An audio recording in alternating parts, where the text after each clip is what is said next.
sorbischen Lausitz.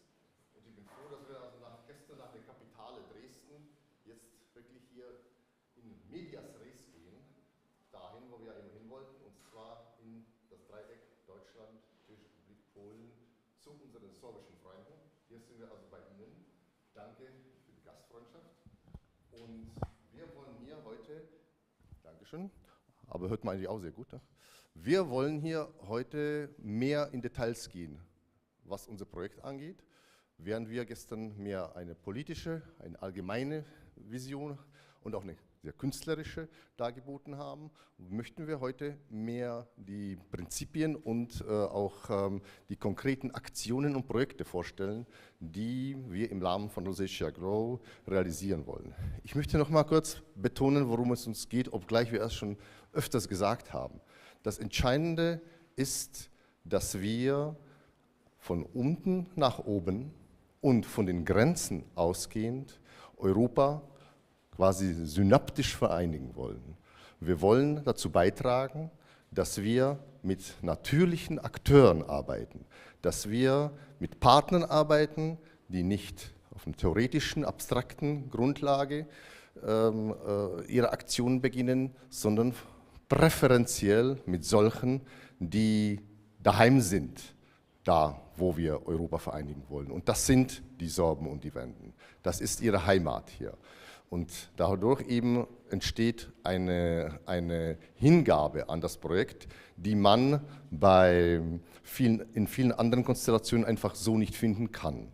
Und das ist das, was wir im Rahmen von Lusatia Grow und des europäischen Minderheitennetzwerks unterstützen und was wir herausarbeiten wollen. Wir haben hier insgesamt 3 Phasen. Wir haben den Status quo, den wir heute in Europa haben, wo die europäische Integration in allererster Linie von Regierungsebenen ausgeht. Wir haben dann das, was uns vorschwebt, dass wir quasi komplementär dazu, weil die Regierungsebene und die hohe europäische Ebene ist unabdingbar, sie ist nötig, wir wollen sie auch. Wir müssen sie nur komplementieren und ergänzen. Das ist das, worum es uns geht und was wir versuchen. Und das ist unser Projekt Lusatia Grow, welches hier in dieser Modellregion der deutschen, der tschechischen und der polnischen Lausitz beginnen soll. Dazu haben wir hier heute Vertreter und Partner aus eben diesen 3 Regionen. Wir haben hier unsere sorbischen Freunde aus der deutschen Lausitz. Wir haben hier Vertreter in der Gestalt von unserer Freundin Božena Bednaříková aus der Tschechischen Republik und wir haben hier unseren Freund Marek CHEŁCHOWSKI aus Polen, aus Wrocław. Meine Damen und Herren, Lusatia Grow hat eine Besonderheit, die wir vielleicht noch nie so wirklich haben zum Ausdruck kommen lassen, und das ist, dass wirklich eine europäische Integration nur funktionieren kann, wenn es ein Netzwerk ist. Es hat nämlich eigentlich immer den Nachteil, und das hat es oft auch in der aktuellen Situation, wenn von sich losgelöste Akteure sehr wohlmeinend und wohl ausgerüstet und wohl durchdacht ihre Aktionen machen, aber wenn sie dadurch nicht automatisch auch in Verbindung mit anderen stehen. Und das ist auch das, was wir als Neues in das Projekt gebracht haben, das ist Network, das ist das Netzwerk. Durch das Netz sind wir stärker, durch das Netz sind wir stärker, deshalb, weil wir eben verbunden sind, auch durch die Kommunikation. Und durch das Netz sind wir auch widerstandsfähiger, weil wie jedes Netz, welches auch immer Sie nehmen in der reellen Welt, ist elastisch, es ist dehnbar, aber es hält meistens auch. Und das ist das Besondere hier. Das heißt, European Minorities Network, das europäische Minderheitennetzwerk, möchte ein Netzwerk schaffen, möchte die Dreiecke, die Vierecke, die Triangle der grenzüberschreitenden Zusammenarbeit und den grenzüberschreitenden Sprachminderheiten zusammenbringen. Es will sie über Europa hinweg, vom Schwarzen Meer bis zum Atlantik, und Sie werden heute alle diese Partner hier auch erleben. Sie will diese Partner verbinden und sie will sie miteinander zusammenarbeiten lassen, wodurch Synergien entstehen, sodass hier nicht nur einzelne Gravitationszentren entstehen, sondern dass wir ein gesamtes Zentrum haben, dass wir eine Gesamtgravitation auf europäischer Ebene erzeugen. Das ist das, worum es uns geht, und das ist auch unter anderem das Innovative und das Neue, dass wir etwas spannen wollen von Ost nach West und von West nach Ost. Meine Damen und Herren, Lusatia Glow basiert auf Sprache. Das ist quasi der springende Punkt, das ist das Grundaxiom, von dem wir, die Lusatian Glowers sozusagen, von dem wir ausgehen, das ist die sprachliche Basis. Und auch das ist neu und innovativ. Es wäre der dritte innovative Punkt, dass wir nicht sagen, einfach nur Menschen machen Sachen zusammen, verstehen sich gut und gehen wieder nach Hause, sondern wir haben ja wirklich etwas, was uns verbindet, das ist eine gemeinsame Sprache oder zumindest Sprachfamilie. Und das ist halt eben auch das Schöne, was man hier in der Lausitz erfahren kann, weil es eben ein Dreiländereck ist, wo wir drei verschiedene Sprachen haben, oder 4 oder sogar 5. Wir haben das und das Obersorbische, wir haben das Deutsche auf deutscher Seite, also 3 Sprachen de facto. Wir haben dann das Tschechische auf der tschechischen Seite und das Polnische auf der polnischen. Das sind dann die 5 Sprachen insgesamt. Und wenn man jetzt mal vom Deutschen absieht, sind die anderen Sprachen, die slawischen Sprachen, sind sich sehr nah.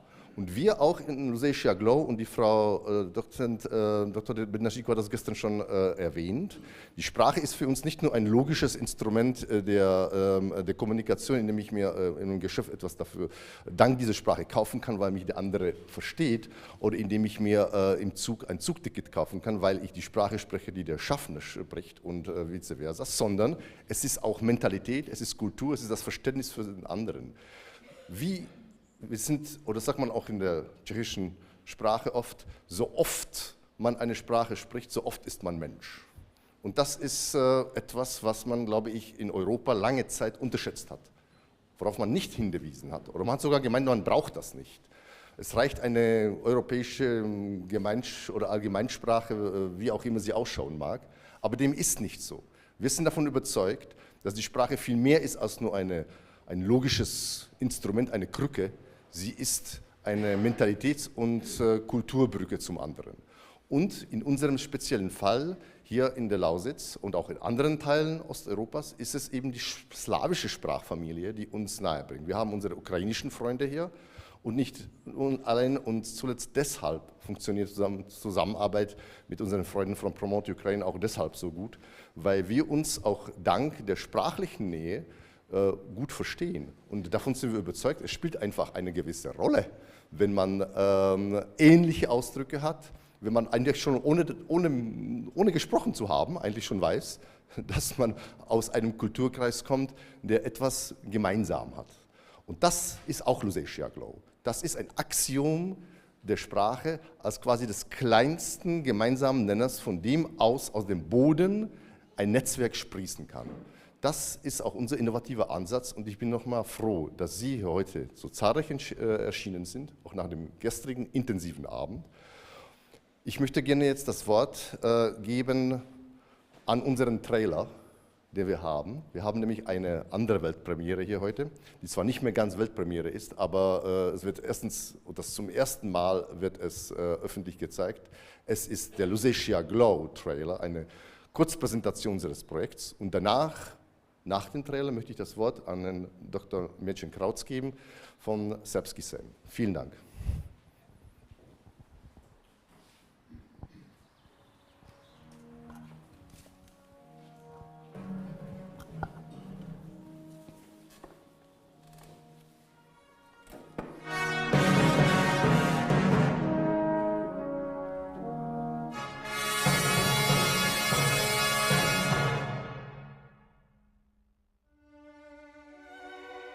Europe is a masterpiece.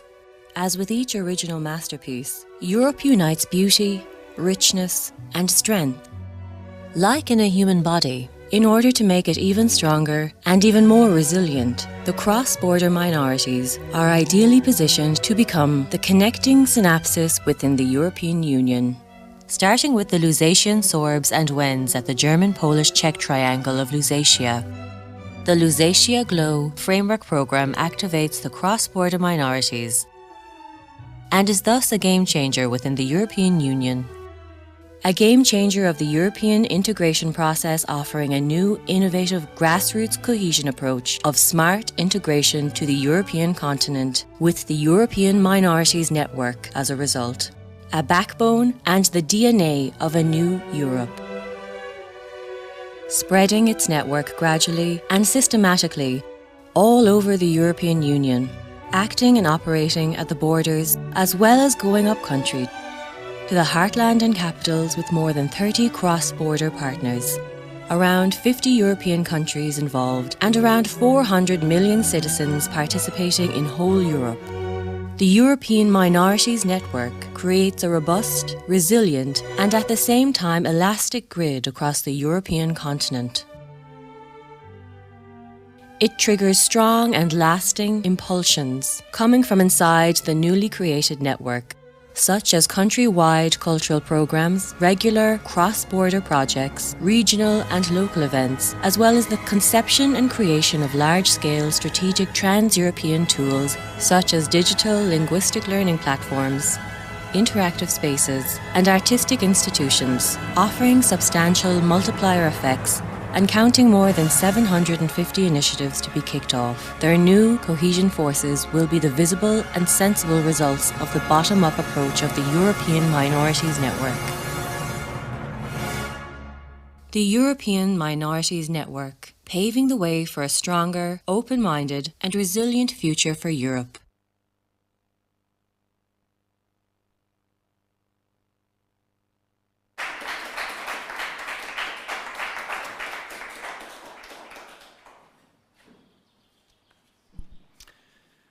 Любі przyjaciele, w imieniu serbskiego Sejma budobne witajcie k nam w Boženie, w Łużycku, naszą domiznu serbskiego luda. Liebe Gäste, liebe Konferenzteilnehmer, liebe Freunde, ein herzliches Willkommen hier bei uns in Bautzen, in der Lausitz, in unserer Heimat, in der Heimat des sorbischen wendischen Volkes. Sehr geehrter Herr Parlamentspräsident, lieber Karl-Heinz LAMBERTZ, sehr geehrter Präsident der Stiftung Slavonic Europe, lieber David Kmelik, sehr geehrter Spiritus Rector der sorbisch-wendischen Demokratiebewegung, lieber Dr. Mircea Wauda, lieber Martin Walde. Ich bin sehr glücklich, dass wir heute hier diese Konferenz durchführen können. Und ich möchte ausgehend von der Geschichte unserer Lausitz und der Geschichte des sorbischen Volkes im Miteinander mit der Mehrheitsgesellschaft des deutschen Volkes hier einen kleinen Bogen am Anfang spannen zu unserer Konferenz. Ich denke, wir haben da zwei kleine Dinge vielleicht beizutragen. Die Geschichte zwischen deutschen und sorbischen wendischen Menschen hier in der Region war bei weitem nicht immer ausgeglichen und ging doch oft zu Lasten der Minderheit des sorbischen Volkes, aber es war trotzdem eine friedliche Geschichte. Die Interessensbekundungen haben immer ohne Gewalt stattgefunden und an einer Stelle lässt sich das in Bautzen sehr gut sehen. Wenn nachher noch Zeit ist für den einen oder anderen, können wir auch noch eine kleine Stadtführung machen. Und zwar ist das unser Dom hier in Bautzen, der Ihnen gleich an der Wand mal dargestellt wird, ja, da ist er schon. Der hat nämlich eine Besonderheit, das ist ein sogenannter Simultandom. Als die Reformation auch Bautzen erreicht hat, hat man, und ich denke, das hängt damit zusammen, dass es hier schon ein friedliches Miteinander zwischen zwei Ethnien gab, auch im religiösen Kontext sich nicht wie anderswo in Deutschland und in Europa die Köpfe eingeschlagen und sich gegenseitig Gewalt angetan, sondern man hat eine pragmatische Lösung gefunden, nämlich in einem Dom gemeinsam, auf einem gemeinsamen Territorium, um es mal auf unser Thema zu übertragen, jeder für sich seine, in dem Fall Religion, ausüben zu können. Wenn wir hier mal schauen, wir schauen hier auf die evangelische Seite des Doms, abgetrennt durch einen inzwischen recht kleinen Zaun, den sehen Sie hier vorne, von der katholischen Seite, spricht man sich ab, wie kann man das gemeinsame Territorium nutzen und das im Konsens miteinander.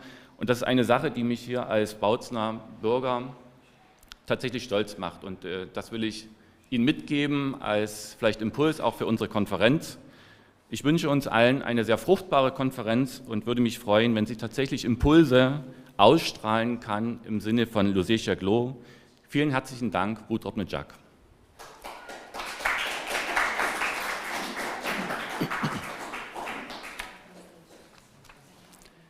Gleichzeitig darf ich Ihnen zu Beginn eine Grußbotschaft überbringen von unserem strategischen Partner, den Kärntner Slowenen, hier vertreten durch den Verleger und Autor Loise Wieser, der uns folgende Zeilen geschickt hat, weil er heute leider selbst nicht teilnehmen kann. Ein Gedicht, geschrieben am 24. Februar in den frühen Morgenstunden, geht seit knapp 5 Monaten um die Welt.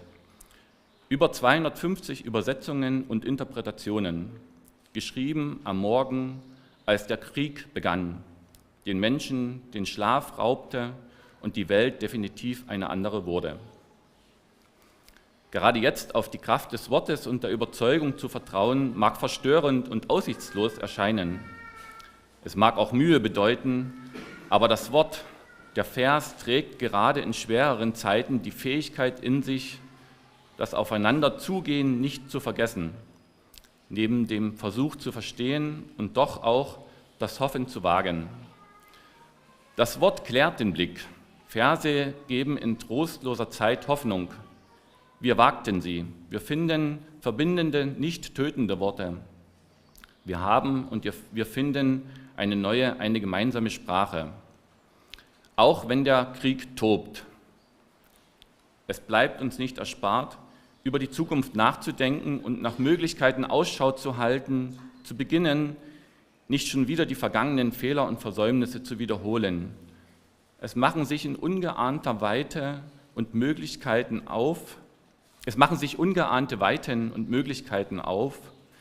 wenn wir alle noch nicht wirklich registriert haben, welche innovative Kraft in und mit der Sprache immer wieder von Neuem erwacht und heranwächst und welch zerstörende Kraft, wenn man Sprache unterdrückt und Menschen zur Assimilation drängt oder zwingt.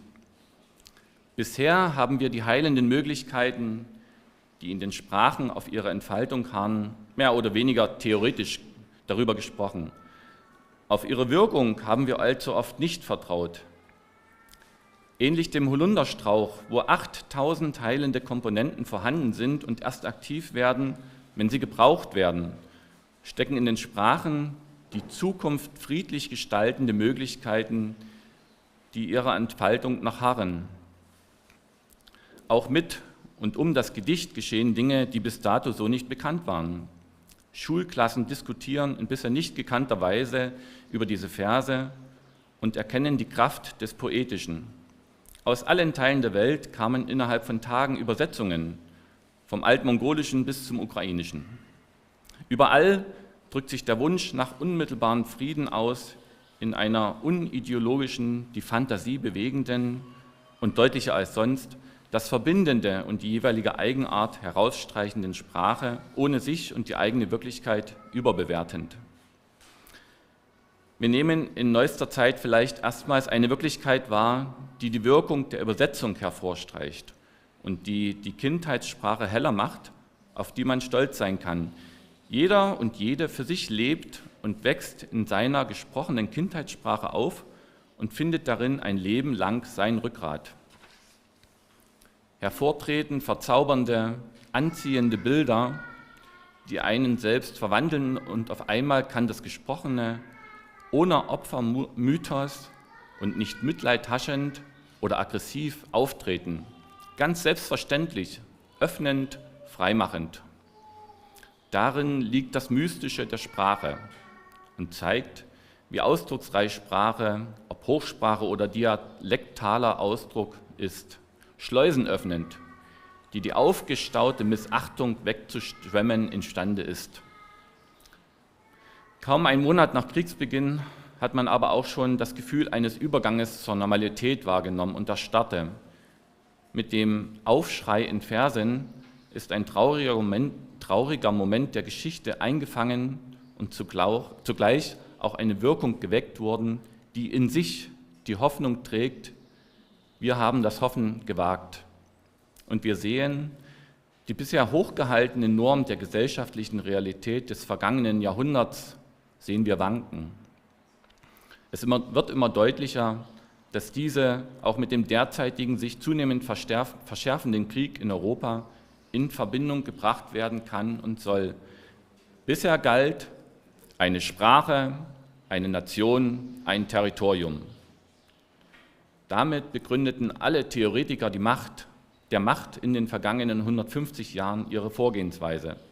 Vom Völkerbund über Stalin und Hitler bis zu den heutigen Apologeten des Nationalstaates, die zunehmend den Friedensgedanken des Konzeptes der Europäischen Union mit ihrem Festhalten am Nationalstaat untergraben. Mit dieser oben angeführten These wurde im 20. Jahrhundert Kriege begründet und geführt. Diese Millionen Menschen fordernde Staatsprämisse des 20. Jahrhunderts ist nicht nur brüchig geworden. Spätestens beginnend mit dem Krieg um Jugoslawien wurde klar, dass diese geltende Staatsdoktrin bröckelt. Spätestens mit der Fluchtbewegung 2015 wurde es zur Sicherheit, dass diese Weltpolitik des 20. Jahrhunderts beherrschende, rückwärtsgewandte, kriegsfördernde und den Frieden zerstörende Staatsdoktrin gescheitert ist. Mit dem Krieg in der Ukraine ist sie zur bedrohenden Wirklichkeit geworden. Je rascher diese Erkenntnis in die Köpfe einsickert, desto geringer der Schaden, den das absterbende ideologische Gewebe anzurichten imstande ist. Zur Realität wurde die Tatsache, dass, je mehr man Sprachen assimilieren will, desto sehnsüchtiger drängen sie hervor, nicht immer mit den adäquatesten Mitteln. Die Existenz der vielen Sprachen nebeneinander ist Realität wie Flüsse, die lange Zeit unterirdisch fließen und dann plötzlich an die Oberfläche herantreten. Wir öffneten die Tür zu einer neuen Erkenntnis, dass Nation und Staat nichts eins sind und dass Territorium und Sprache sich zu einem ausschließenden Antagonismus entwickeln. Wir müssen zur Kenntnis nehmen und verstehen lernen, dass Sprache ohne Territorium zur gesellschaftlichen Anerkennung drängt und zunehmend zur Leben und Wirklichkeit beherrschenden Tatsache wird. Je früher wir das anerkennen und annehmen, desto weniger Schaden werden wir uns selbst zufügen und auch in der Organisation des friedlichen zukünftigen Lebens nicht allzu weite Wege und Umwege gehen zu brauchen.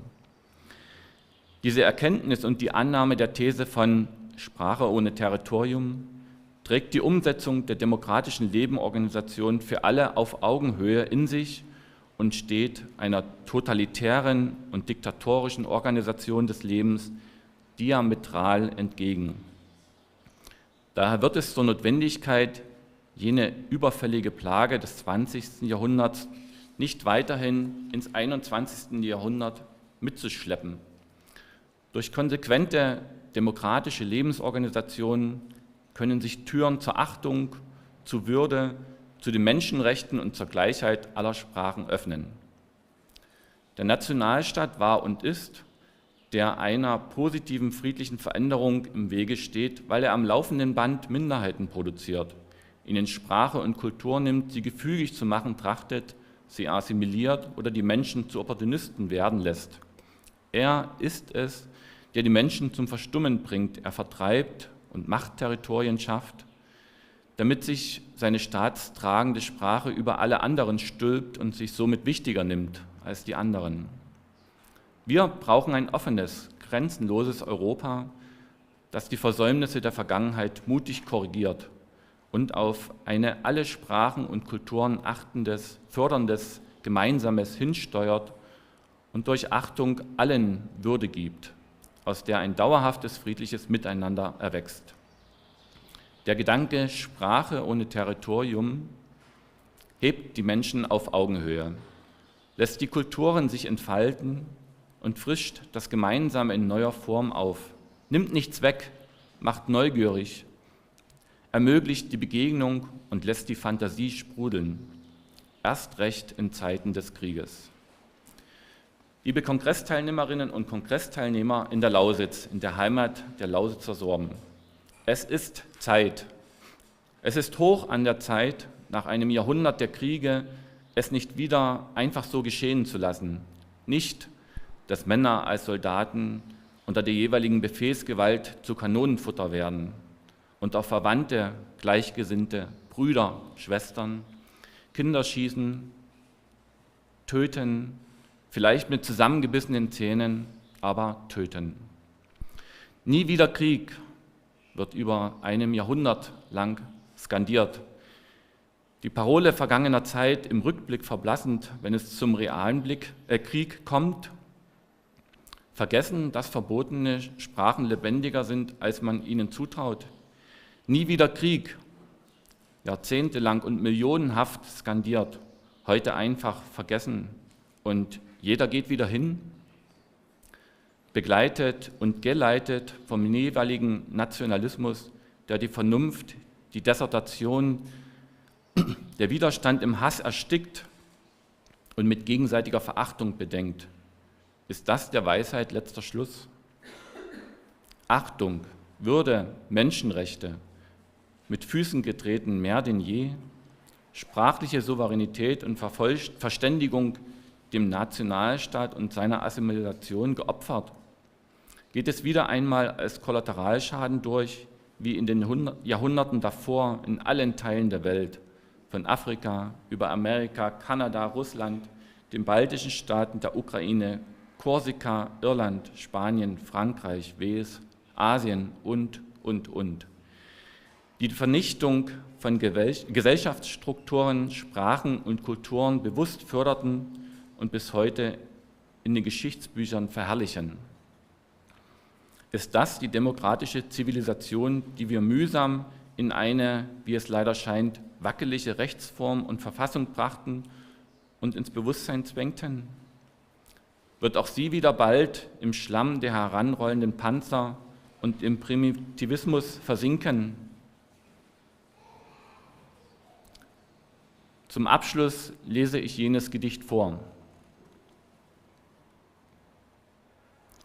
Hier und dort, hier Sonne, dort Bomben, hier Frieden, dort Tränen, hier Zukunft, dort Graus.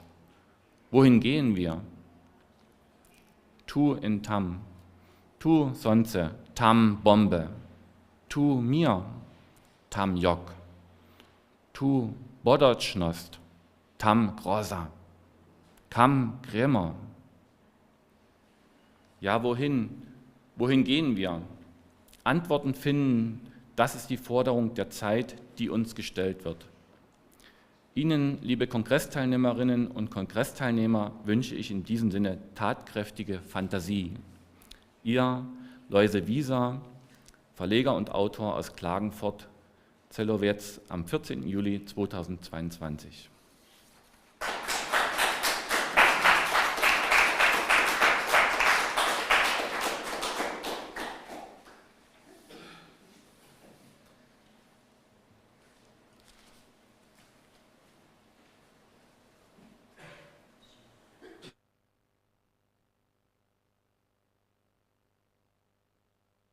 Dear ladies and gentlemen, dear friends from the European Minorities Networks, dear participants.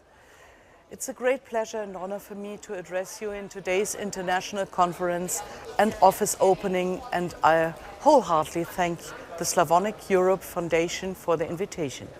In my capacity as chair of the European Parliament's Committee on Culture and Education, I would like to talk about a topic that is both exciting and challenging: European cultural grassroots integration. We have a rich cultural heritage in Europe that shapes our cultural diversity and that we need to nourish and protect. It is a bridge between our sometimes very different countries in the EU.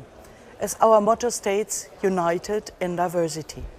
We as Europeans can be proud of our cultural heritage, which is a reflection of our common identity, a testimony to our rich history and the unity of European civilization through the diversity of our cultural traditions. One thing is clear: protecting our cultural heritage is our duty. We must care for it and cherish it in order to preserve it for future generations. The Russian war against Ukraine has shown us again how important culture is. It's a society's identity, and that's why Russia is trying to destroy and erase Ukrainian cultural heritage, and by that, their national uniqueness and right to exist. The European Union is the perfect example for uniting different cultures. Exchange and dialogue help building trust and understanding between people after centuries of separation and conflicts. Although we are still very different, we are united as Europeans. Our culture, the common cultural heritage and strong European values define our identity, our thinking and determine our actions. A European society was and is not created with politics, but through exchange and communication. Changes and developments will be more successful when they come from the people and not just from the government. Intercultural dialogue can build and promote understanding within and between societies. It helps to demonstrate the value of cultural diversity and human rights. This is where the European Minority Networks comes in. It aims to build bridges between different societies and connects people beyond borders. The Slavic language and culture have once played a big role in the European Union. Over the last years, though, it has been more and more forgotten and might even be lost at some point. This cannot be in our interest. We as Europeans should be proud of our diverse culture and protect it. This will become even more important the more our world globalizes. It is my strong belief that we have to safeguard also the smaller languages and cultures. They are a crucial part of our identity. Nothing connects people like a shared language. Speaking the same language is the first step to a communication on eye level. We, as the European Parliament, are strong advocates for multilingualism. And with our programs like Erasmus+, we support exchange to countries with a different mother tongue than their own. Learning someone else's language will give us a peek into their culture. It opens the door into another world. Therefore, I'm happy to see that the European Minority Network is now also adapted to the war in Ukraine and will help with the linguistic exchange. It is one of the most important steps towards integrating Ukrainians in Europe. The European Minority Network focuses not only the language, but also on culture and art, both aspects being of great importance for us as Europeans. By focusing on people and not politics and improving cross-border cooperation for Slavic minorities from bottom up, this project will play a vital role in preserving the Slavic culture for Europe and enable all of us to get to know it. We as European Parliament will continue to remember our duty to promote, protect and preserve the European cultural heritage. I'm happy that with you we have a strong partner on our side, and I'm excited to see where the future will lead. Now I wish you all a successful event and fruitful exchange, and thank you for your attention.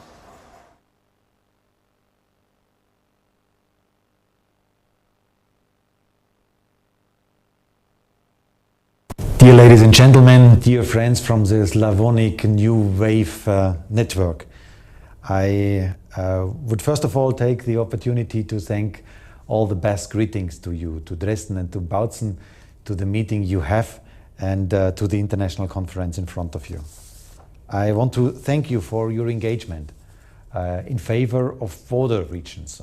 Border regions are the place where Europe is really an everyday experience, where people feel what it means to be an European, because the different identities in our continent, the different cultures, the different nations are meeting each other in the border regions. I'm myself from a border region between Germany, Bavaria, my home country, and the Czech Republic and Austria. And I really know what it means to live in a border region.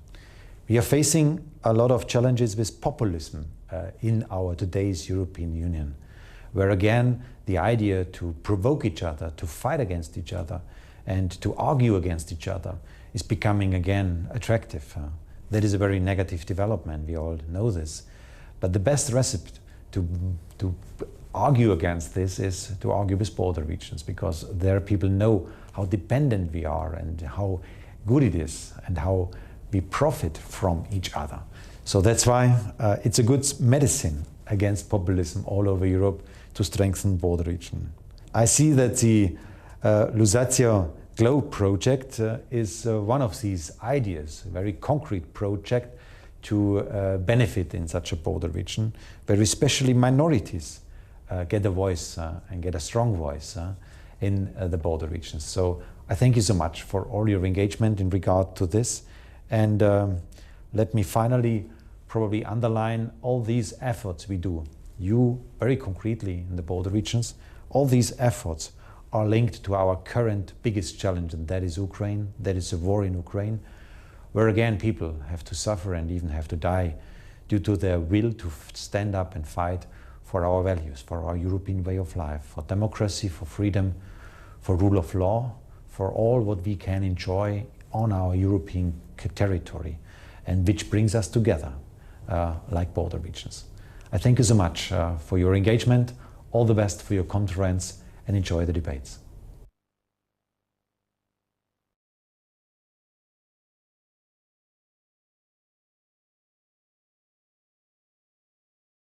I would like to give the floor to Marta Barandiy from the Promote Ukraine network from Brussels. Marta, you have the floor.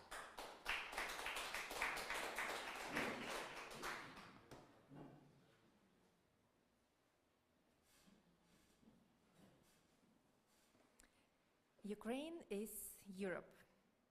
What differentiates European countries from other countries? That you can rely on them. And why? Because their behavior is predictable. Because as liberal democracies, they adhere to the norms of the international law. Since yesterday, we have been talking about minorities. If we take national minority, which principle of international law is this? Self-determination. Ukrainians believe in the right to self-determination because it is in the core of survival. It is the main instrument of the protection of national identity. On the level of legislative power, Ukraine has created conditions for national minorities to develop. In our constitution, there is Article 10, development of language minorities. There is Article 11, self-determination. There is also the law of Ukraine about national minorities in Ukraine. On the level of execution, it is not always perfect, but I believe that our government, adhering to democratic values, has best intentions. We realize that we are united in diversity. Pluralities are only possible in democracies. In Ukraine, we are having a lot of ethnic minorities: Russians, Hungarians, Jews, Belarusians, Moldovans, Armenians. But we are all united by the same values. Yet Russia uses the minorities' narrative to clash them against each other. In fact, Russia's bombing destroys national minorities' cultural heritage in Ukraine and makes minorities flee the country. After Crimea annexation, Russia organizes systematic imprisoning, unjustified searches of the homes of Crimean Tatars. For 8 years, the most vocal Crimean Tatars have been imprisoned and tortured. Reshat Ametov, the first Crimean Tatar victim of the Russian invasion. He was a Euromaidan activist who was kidnapped, tortured, and killed for his pro-Ukrainian views back in 2014. And now Russia is bombarding and killing civilians of different ethnicities. For instance, in Vinnytsia, the biggest minority is Jewish. Vinnytsia is the city where Russia shelled the rocket into the office center, medical center, and the concert hall yesterday. 23 people confirmed killed. More than 40 people have been gone missing. 2 weeks ago, Russia shelled the rocket into the shopping mall in Kremenchuk. 20 killed, 36 gone missing. The biggest national minority in Kremenchuk are Russians. In Mariupol, that is occupied, at the moment. The biggest minority is Greeks. Two other cities with minorities, such as Jewish in Kharkiv and Bulgarian and Moldovan in Odessa, are being shelled daily. Missiles used by Russia, X-22, have an error of 300 meters. It means that they are not aimed at destroying military facilities, but they aim to terrorize the civilian population. Russia is a terrorist state. Not only Russia funds and supports terrorism, not only it commits war crimes, it also orchestrates genocide against Ukraine, not only in actions, but also on the level of narratives. Russia denies the existence of Ukraine as a separate country. It denies the existence of us as a separate nation and Ukrainian identity. Aggressive Russian propagandistic rhetoric is calling at killing, torturing, raping Ukrainians because of our self-identification as Ukrainians. Its toxic Russian Nazi rhetoric is aimed at exterminating Ukrainians as a nation, claiming that we possess threat to Russian existence. Their call to denazification and demilitarization, in other words, means that they want to destroy us as a nation and destruct our ability to defend our sovereignty and freedom.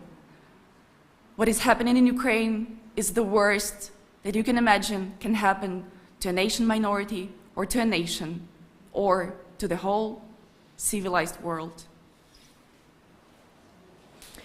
Minorities are those who defend our country. On the 27th February, Romani civilians from Kherson Oblast captured Russian tank. Other ethnic groups also defend Ukraine, as they believe that Ukraine today is a symbol of freedom and bravery. So they unite into the legions. Legion Żywie Belarus, Legion Georgian Wolves, Legion Free Russia, that consists of Russians.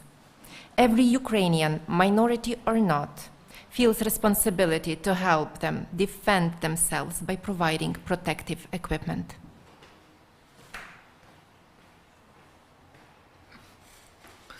As we talked with David on our first meeting, I said that I like practical things. So as Marta noted, not only Ukrainians are fighting for Ukraine, but people of the different nationalities, representatives of different national minorities who are united by the common idea of protecting of Ukraine. Because they see Ukraine is a state that ensures their rights and freedom. They risk their lives for Ukraine. So it's very important to protect these brave peoples, because since the volunteer center of Promote Ukraine was founded, we already sent to Ukraine cars for evacuated wounded people, 257 individual first aid kits NATO standard, 137 ballistic helmet NIG 3A certificates, 87 bulletproof vests, and much more. These goods will save people's lives and their families from the grief, because the death of one of them is a tragedy of all families. Since every fighter, it's someone's father or mother, brother or sister, son or daughter. So, if you want to protect national minorities, protect their lives. Of those whose lives are now in danger, please support us. We deliver everything necessary to management military units, which consist of national minorities of Ukraine. Thank you. Thank you.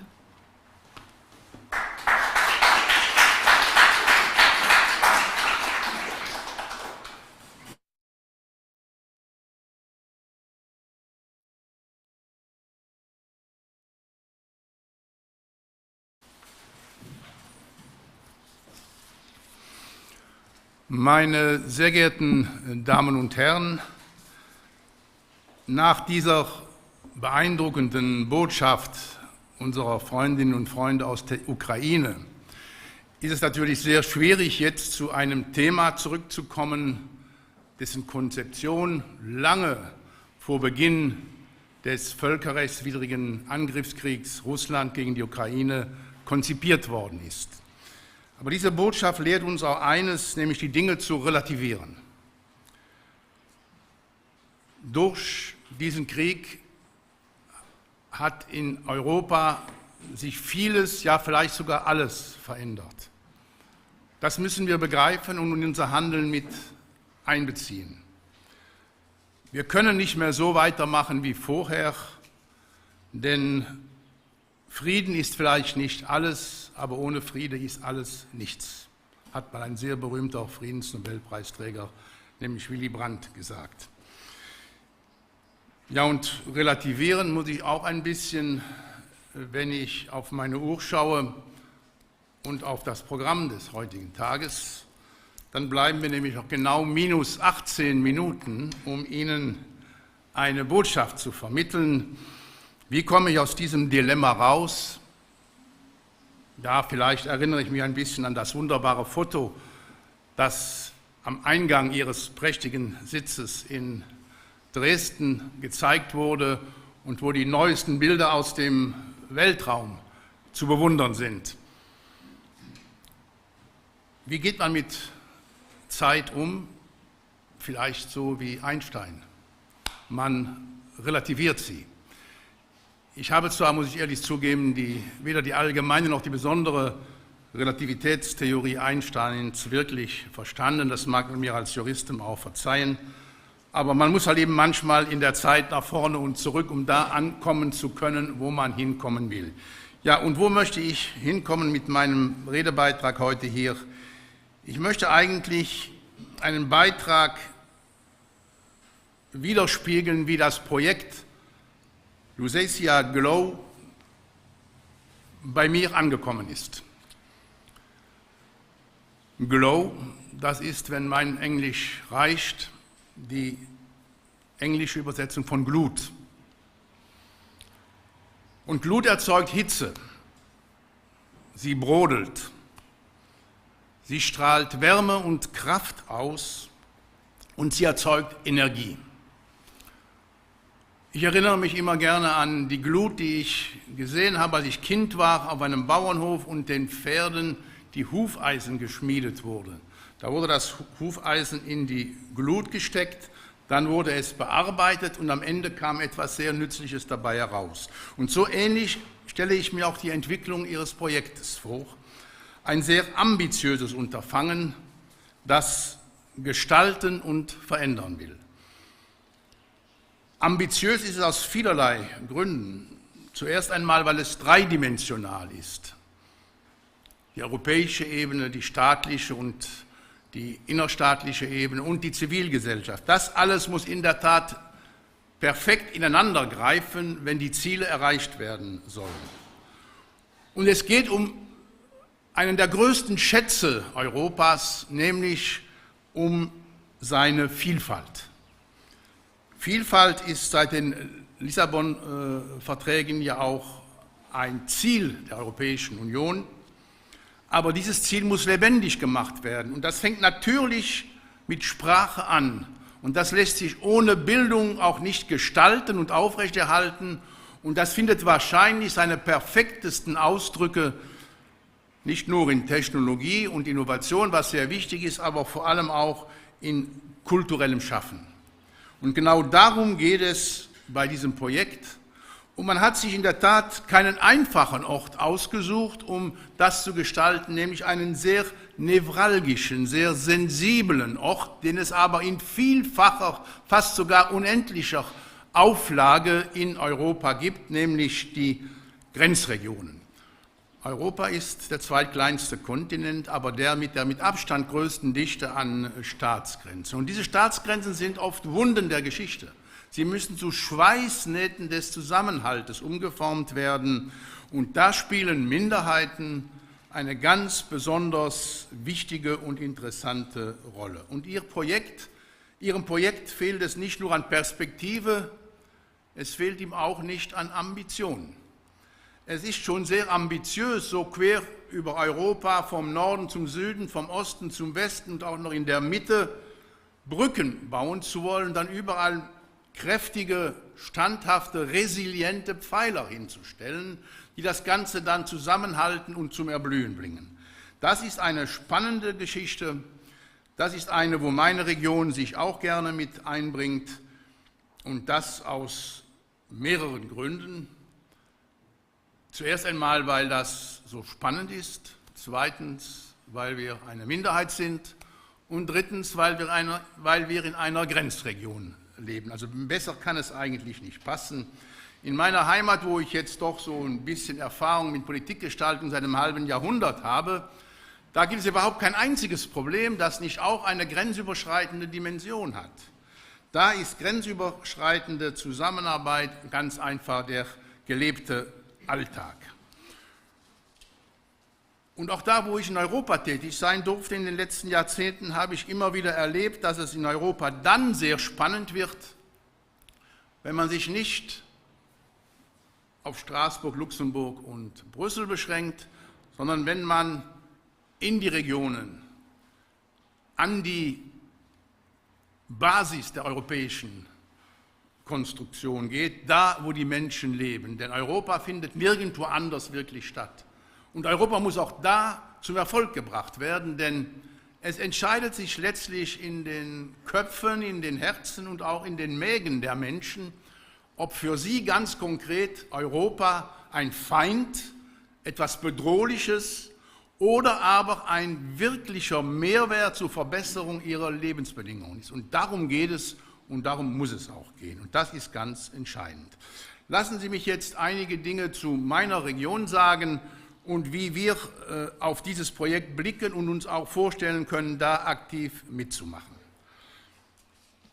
Die deutschsprachige Region Belgien, wir nennen sie umgangssprachlich Ostbelgien, damit man versteht, worum es geht. Wenn man nämlich sagt deutschsprachige Gemeinschaft, dann denken die einen an einen Kegelclub, an eine Sekte oder ein eheliches Güterrecht, wenn sie Juristen sind und als Scheidungsanwälte reich werden wollen. Aber daran, dass schlicht und einfach im belgischen Sprachgebrauch Gemeinschaften und Regionen nichts anderes bedeuten als ein Bundesland, darauf muss man erstmal hingewiesen werden. Und unsere kleine Region, wenn Sie es genau wissen wollen, von 847,5 Quadratkilometern und knapp 80.000 Einwohnern, die darüber hinaus auch noch in zwei Teilgebieten leben, einem Norden, der dichter besiedelt ist, und einem Süden, der sehr ländlich ist und der den Namen Eifel trägt, wie er auch im Projekt vorkommt. Und wir haben dann der Einfachheit halber in diesem Projekt auch den nördlichen Teil, das Eifelvorland, würde ich sagen, wenn ich nicht in Eupen bin, das würden die mir doch sehr krumm nehmen, in ein gesamtes Projekt einbezogen, weil wir nämlich über zwei sehr spannende Dreiländerpunkte verfügen, die für dieses Projekt, so wie das in anderen Konstellationen der Fall ist, sehr charakteristisch sind, nämlich die Grenze zu den Niederlanden, Deutschland und Belgien einerseits und andererseits die Grenze zwischen Deutschland, Luxemburg und Belgien. Und auf deutscher Seite sind dann zwei Bundesländer betroffen, Nordrhein-Westfalen und Rheinland-Pfalz. Selbst wenn beide Länder eine Eifelregion haben, sollte man nicht die Unterschiede zwischen diesen beiden Teilen der deutschen Eifel unterschätzen. Ich habe jahrelang in meiner Ministerpräsidentenzeit mit in der Zukunftsinitiative Eifel gearbeitet und ich könnte Ihnen darüber ein ganzes Abendprogramm mehr oder weniger auch kabarettistisch gestalten. Aber kommen wir zu Ostbelgien zurück. Wir haben drei Alleinstellungsmerkmale. Das erste, ich habe es schon erwähnt, das erste ist die nationale Minderheit im Sinne der Konventionen des Europarates. Wir sind eine kleine nationale Minderheit, aber eine, die ein geschlossenes Siedlungsgebiet hat und dessen Autonomie eine territoriale Autonomie ist. Das ist sehr wichtig, wenn man anfängt, aus dem Geschehen in meiner Heimat Schlussfolgerungen oder Best-Practices-Aspekte für andere Situationen ableiten zu wollen. Aber das vertiefe ich jetzt mal nicht. Das könnte ja auch ein Bestandteil des Projektes sein. Und dann sind wir das, was ich in einer gewissen Form des Neologismus mit einem Mitarbeiter einmal, oder besser gesagt, der Mitarbeiter hat das mit mir gemacht, denn Sie kennen das ja, die Minister lassen immer arbeiten, einen Kleingliedstaat genannt haben. Es gibt Kleinstaaten, Sie kennen sie alle, Liechtenstein, Andorra und Monaco. Aber Kleingliedstaaten braucht man selten, das ist die Kombination zwischen beiden. Es gab sogar Menschen, die hatten bei diesem Begriff dann plötzlich erotische Gefühle, aber das lassen wir mal beiseite. Ein Kleingliedstaat ist ein Gliedstaat, der klein ist und völkisch ganz besonderen Herausforderungen sich stellen muss, die viel damit zu tun haben, dass man bei dem, was man macht, nicht immer alles selbst machen sollte, sondern auch oft zusammenarbeitet. Und in unserem Fall geschieht das dann im Rahmen des belgischen Föderalismus. Dieses Fass werde ich jetzt hier nicht aufmachen. Ich werde Ihnen nur mal durch Begriffe, die Sie, glaube ich, nicht beim ersten Mal so verstehen können, erklären, wie kompliziert das ist. Es ist ein dissoziativer Föderalismus und auf der gliedstaatlichen Ebene ist er gekennzeichnet durch eine ziemlich komplexe, asymmetrische Zweigliedrigkeit. Aber vergessen Sie das wieder. Wichtig ist, Belgien besteht im Wesentlichen aus 4 Bestandteilen, Flandern, Wallonie, Brüssel und der deutschsprachigen Gemeinschaft. Und eigentlich ist in Belgien jeder eine Minderheit. Also wenn Sie irgendwo gefragt werden, wie spricht man Belgisch, dann können Sie sicher sein, dass Sie mit Menschen zu tun haben, die Belgien nicht kennen. Denn man kann nicht Belgisch reden, man kann Niederländisch reden oder Flämisch, man kann Französisch, man kann Deutsch reden. Und irgendwie ist jeder eine Minderheit. Die Flamen waren das mal früher, sind mittlerweile eine starke Mehrheit, aber benehmen sich nur oft wie jemand, der diesen Minderheitenreflex hat. Die Frankophonen sind eine Minderheit geworden, waren früher mal dominierend und haben manchmal immer noch so Verhaltensweise, die an diese Zeit erinnern. Ja, und die Deutschsprachigen, da sind sich alle einig, das ist eine Minderheit mit 0,7% der Bevölkerung, aber uns macht das nichts aus, wir sind immerhin Nachbar eines Staates, wo die am meisten gesprochene Muttersprache in Europa die Landessprache ist. Das ist Belgien und wenn man dann weiß, dass das sehr oft dann auch bipolar geht, Flamen gegen Wallonen, dann ist jedes Problem schnell ein Konflikt, das ist wie zu Hause. Mit Ihrer Frau haben Sie 2 Möglichkeiten, mit Ihrem Mann, Sie können sich verstehen oder zu jedem Punkt streiten. Das ist bei Zweien dann in einem Staat manchmal sehr schwierig, viel schwieriger als mit 16 wie in Deutschland oder 9 wie in Österreich, weil da halt eben mehr Koalitionsmöglichkeiten sind. Wenn Sie im Wesentlichen zu 2 sind, dann sind Sie entweder einig oder Sie sind zerstritten. Das ist halt eben die Welt in Belgien. Und das hat viel mit kulturellen Dimensionen, mit Mentalitäten und dergleichen zu tun. Und das dritte Alleinstellungsmerkmal meiner Region ist die Tatsache, dass es sich um eine Grenzregion handelt. Das ist ganz, ganz wichtig und darüber hinaus dann auch um eine der Grenzregionen, wo auch Minderheiten leben. Das ist eine besonders spannende Kombination, wenn diese beiden Dinge zusammenkommen. Das kann ich auch aus meiner Erfahrung als Vorsitzender der Europäischen Arbeitsgemeinschaft der Grenzregionen hier ohne weiteres bestätigen. Wenn Minderheiten in Grenzregionen tätig sind und dann den Weg über die Grenze suchen, dann wird es immer spannend. Dann sind wir in ganz besonderen Kontexten unterwegs und da kommt es für die Minderheiten dann meistens oder fast immer darauf an, dass sie 2 Dinge berücksichtigen. Und das sehe ich auch als ein großes Ziel des Projektes, wenn Sie mich fragen würden, ob ich dem Projekt ein Ziel definieren möchte. Sie haben mich nicht gefragt, aber ich habe wie jeder Politiker ohnehin auf die Frage geantwortet, die ich mir selbst gestellt habe. Minderheiten müssen tief verwurzelt sein. Das ist ganz, ganz wichtig, diese Identität. Und Identität definiert sich immer durch Abgrenzung, durch Verschiedenheit. Das kann durchaus janusköpfige Auswirkungen haben. Aber genauso wichtig wie die Verwurzelung ist die Vernetzung. Und wenn beides zusammenkommt, dann kann man hervorragende Arbeit leisten und starke Verwirklichungen zustande bringen. Deshalb ist eben ein Motto meines ganzen politischen Wirkens immer gewesen, erfolgreiche Regionen und insbesondere erfolgreiche Grenzregionen mit Minderheiten sind tief verwurzelt und breit vernetzt. Und das, glaube ich, könnte man auch für Ihr Projekt mit als Motto übernehmen. Das zu den Minderheiten. Die Grenzen sind noch spannender. Es gibt keine Disziplin, wo es keine Grenzfragen gibt. In der Geografie natürlich, in der Politik auch, aber auch in der Philosophie, in der Nanotechnologie, in der Astronomie, die Grenzen des Weltraums. Es gibt nichts Faszinierenderes als diese Frage. Und deshalb sind Grenzen etwas Allumfassendes. Und man muss damit umgehen können. Und das heißt eigentlich immer dreierlei. Erstens, man muss Grenzen erkennen. Wenn man sie nicht erkennt, kann man sich ganz bös verfahren. Und dann muss man sie auch anerkennen. Wer Grenzen nicht anerkennt, ist sehr schnell im Krieg. Wir erleben es zurzeit in der Ukraine. Und man muss die Grenzen überwinden. Das ist wahrscheinlich das Allerschwierigste. Und um das zu schaffen, muss man 3 Voraussetzungen erfüllen.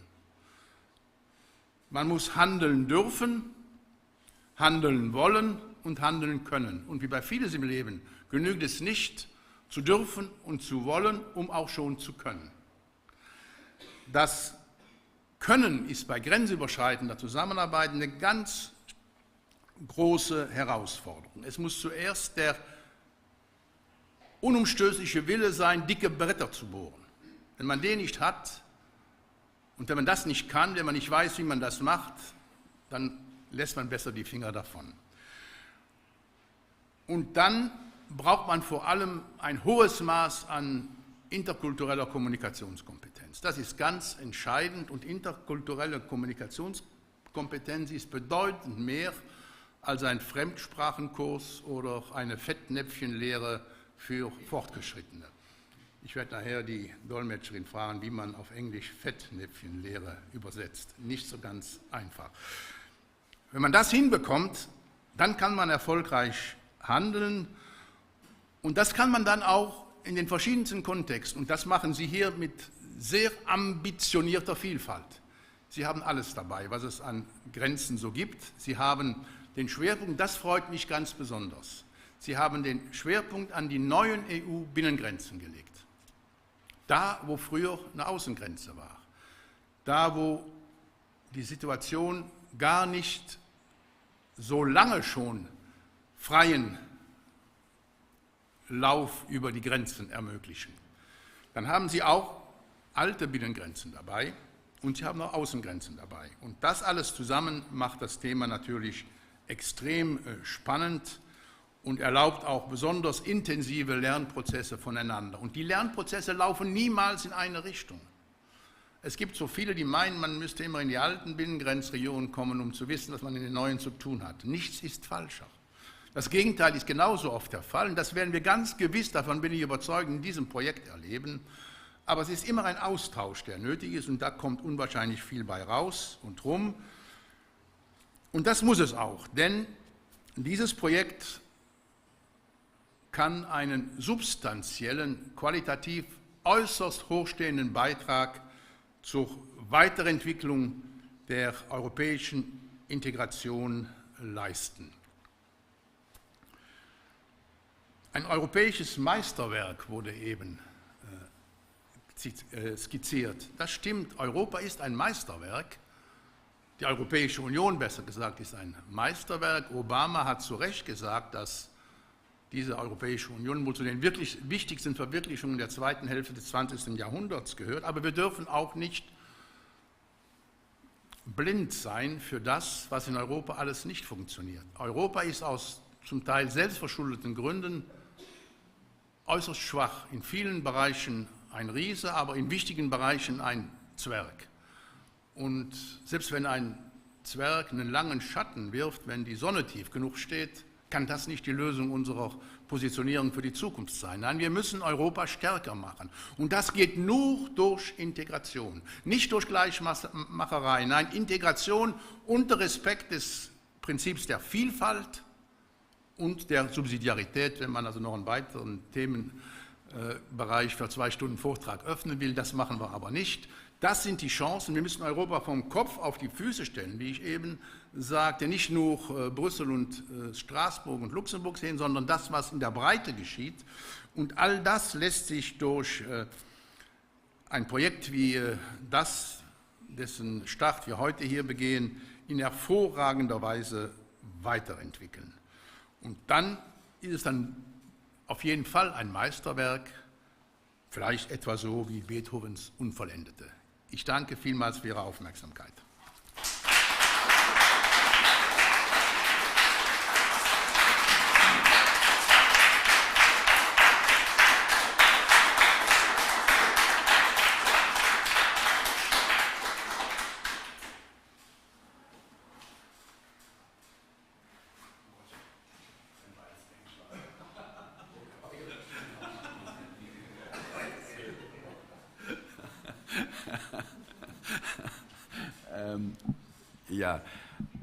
Ich glaube, ich werde den Vortrag auf Deutsch halten. Die Folien sind in englischer Sprache, aber wir haben ja einen Simultandolmetscher in beide Richtungen.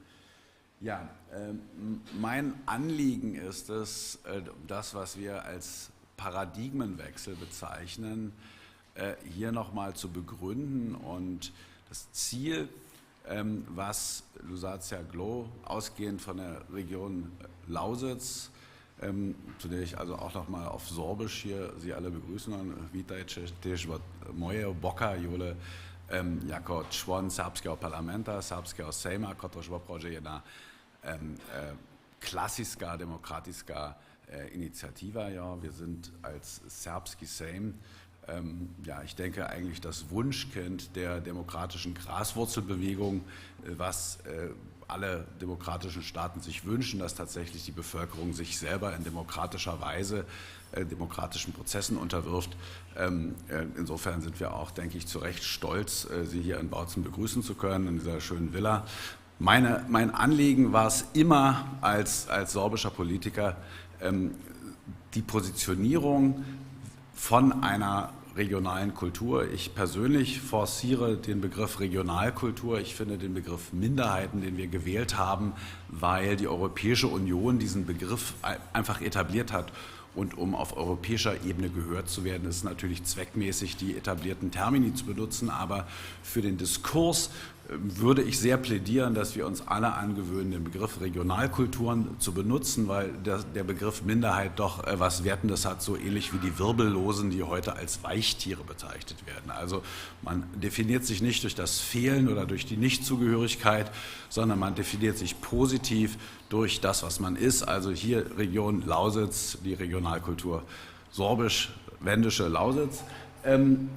Die Vision, wie gesagt, und das, was wir geisteswissenschaftlich oder geistesgeschichtlich einfordern, ist tatsächlich zu sagen, wo ist denn der Wert, wo ist denn die intellektuelle Kraft von Regionalkulturen im Konzert der Nationalstaaten, die die Europäische Union bis dato ist.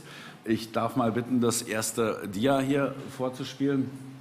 Das heißt, nochmal zur Rekapitulation, die Europäische Union hat Gründungswerte, die eben, als ich diese Slides erstmalig vortrug, gab es noch keinen Krieg. Ja, wir waren unter dem Angesicht des Zweiten Weltkrieges, wurde die Europäische Union von den 6 Ländern der ursprünglich Montanunion gegründet, mit den Werten, die eben uns heute auch verbinden, Demokratie, Bürgerrechte, Rule of Law, also Rechtsstaatlichkeit, und insbesondere eben die kulturelle und sprachliche Vielfalt, also gerade im Gegensatz zu anderen Staatskonstrukten, wie zum Beispiel die Vereinigten Staaten von Amerika oder auch transnationalen Konstrukten, wie zum Beispiel Russland, wo tatsächlich die sprachliche Assimilation ja Programm ist.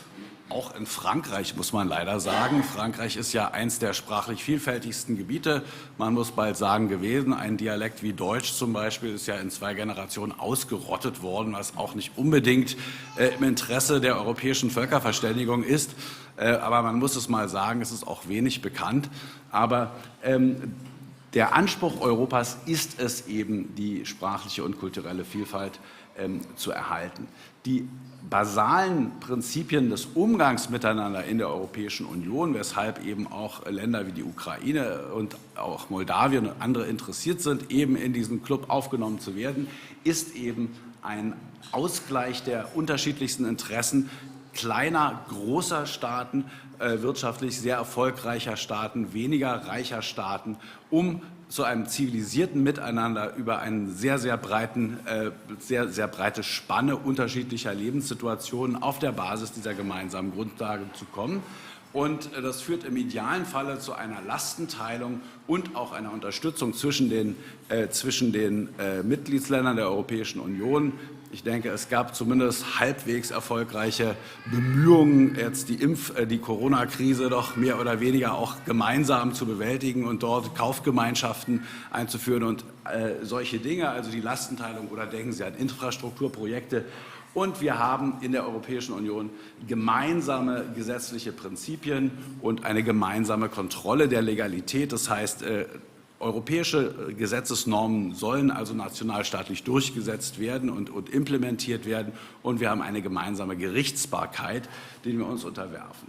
Und insgesamt, um das zu erreichen, soll, und das ist verschiedentlich gesagt worden, natürlich die transnationale Kohäsion, also das Zusammenwachsen über die Nationalstaaten hinaus befördert werden. Das ist die Vision, die uns als überzeugte EU-Europäer eint. Nächste Folie bitte.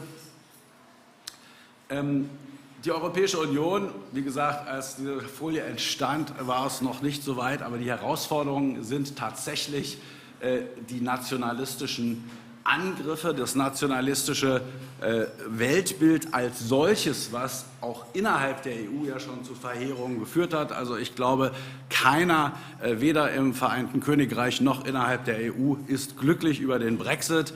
Viele Studenten sind plötzlich außerhalb der europäischen Forschungsverbünde und finden sich sozusagen im Niemandsland wieder. Wir haben die Grenzen Nordirland, Republik Irland. Das ist also einigermaßen katastrophal, was dieses Nationalistische uns gebracht hat. Und wir haben außerhalb der EU an seinen Grenzen, also die Ukraine ist hinreichend erwähnt, auch ich trage seit gestern diese Schleife, vielen Dank. Neben dem Nationalismus sind es die Mentalitätsdifferenzen, die uns zu schaffen machen, die eine Herausforderung sind, die wir natürlich bewältigen können, aber die viele Probleme, die jetzt zum Beispiel auch innerhalb der EU, also besonders vor dem Krieg war es ausgeprägter, zwischen östlichen und westlichen EU-Ländern, ich bezeichne das hier als etablierten und eher kürzlich etablierten Nationalstaaten, wo teilweise der nationalistische oder der nationale Gedanke in den jüngeren Nationalstaaten teilweise sehr ausgeprägt ist und größere Probleme macht als in etablierteren Nationalstaaten, die schon länger sozusagen eine eigene Staatlichkeit haben. Wir haben die Differenzen zwischen west- und osteuropäischen Staaten gehören hierhin, aber auch nicht zuletzt die unterschiedlichen Auffassungen zur Wirtschaftspolitik zwischen südeuropäischen und nordeuropäischen Staaten, inwieweit Schulden vergesellschaftet werden sollten oder vergemeinschaftet werden sollten oder nicht. Das sind sehr starke Mentalitätsdifferenzen, die innerhalb der EU existieren und die innerhalb der EU bewältigt werden müssen. Der dritte Komplex, also neben der nationalistischen Bedrohung der Europäischen Union, den Mentalitätsdifferenzen, die es zu handhaben gilt, ist das dritte Problem, was wir sehen und was häufig zur EU-Verdrossenheit führt, die wahrgenommene Distanz der Entscheidungsträger in Brüssel, in den genannten Städten Straßburg und Luxemburg von der EU-Bevölkerung. Es führt häufig dazu, dass die Leute gar nicht wissen, welche Vorteile sie genießen aus der EU heraus, zum Beispiel, wie gesagt, in England die Studentenprogramme, die jetzt nicht mehr zur Verfügung stehen, beziehungsweise auch organisatorisch, dass der Zugang zu EU-Mitteln großenteils nur über nationalstaatliche Institutionen zur Verfügung steht und daher das Bewusstsein für die Quelle dieser Wohltaten überhaupt nicht vorhanden ist. So, wir haben die Distanz, wir haben die Mentalität und wir haben den Nationalismus als Hauptherausforderung der Einheit der Europäischen Union. Die nächste Folie bitte. So, und hier in dieser Situation, da kann ich aufhören, ja.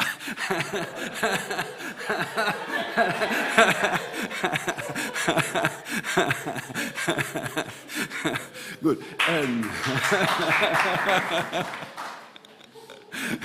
So, in dieser Situation ist nun unser Paradigmenwechsel, den ich hier zeichnen möchte. Die EU-Regionalkulturen, die hier diese Verteilung haben, die roten Punkte, und das sind nur die grenznahen Minoritäten. Es gibt insgesamt etwa 50 sprachliche Minoritäten unterschiedlicher Größe in Europa, aber wir konzentrieren uns für die politischen Zwecke, die wir hier vertreten, auf die grenznahen Regionen. Die sind ein strategischer Schatz und sollten auch als solche positiv bewertet werden. In der Vergangenheit sind grenznahe Minderheiten häufig als 5. Kolonne des Nachbarlandes unter dem nationalistischen Paradigma, das kennen Sie in Belgien, das kennen die Sorben, das kennen die Elsässer und viele andere.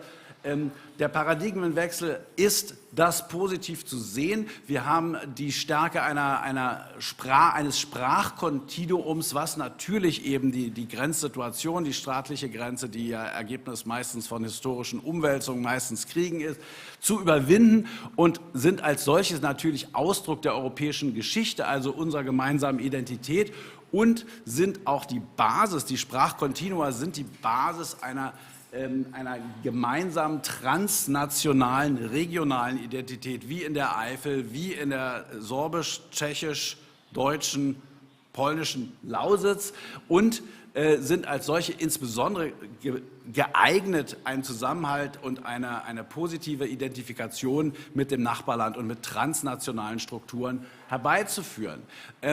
Darüber hinaus sind die Kommunikationsprobleme, die mentalitätsbedingten Kommunikationsprobleme, die ich angesprochen habe, insbesondere von Leuten, die aufgrund ihrer Sprache in unterschiedlichen Weisen denken können. Die Sprache ist eben, wie Herr Kmelik ja zu Recht anführte, nicht nur ein Kommunikationsmittel, sondern die Sprache ist Teil der Identität, ist auch ein Teil, wie man denkt und wie man sich ausdrückt. Und diese Kommunikation zu leisten haben insbesondere grenznahe Minderheiten oder Regionalkulturen, die in verschiedenen Sprachgruppen existieren. Also wir als Lausitzer Sorben, wir sprechen eine slawische Sprache und sind natürlich auch kompetent im Deutschen. Es gibt, wie gesagt, die Elsässer und die Norditaliener, die sprechen eben romanische und germanische Sprachen. Das sind aus unserer Sicht besonders wertvolle Kombinationen, um zu diesen kulturellen Mentalitätsunterschieden auch einen positiven Beitrag zu leisten, sodass Angehörige dieser Regionalkulturen insbesondere auch, wie wir das jeden Tag ja auch erleben hier in der Lausitz, in besonderer Weise kompetent sind, auch Probleme kooperativ zu lösen.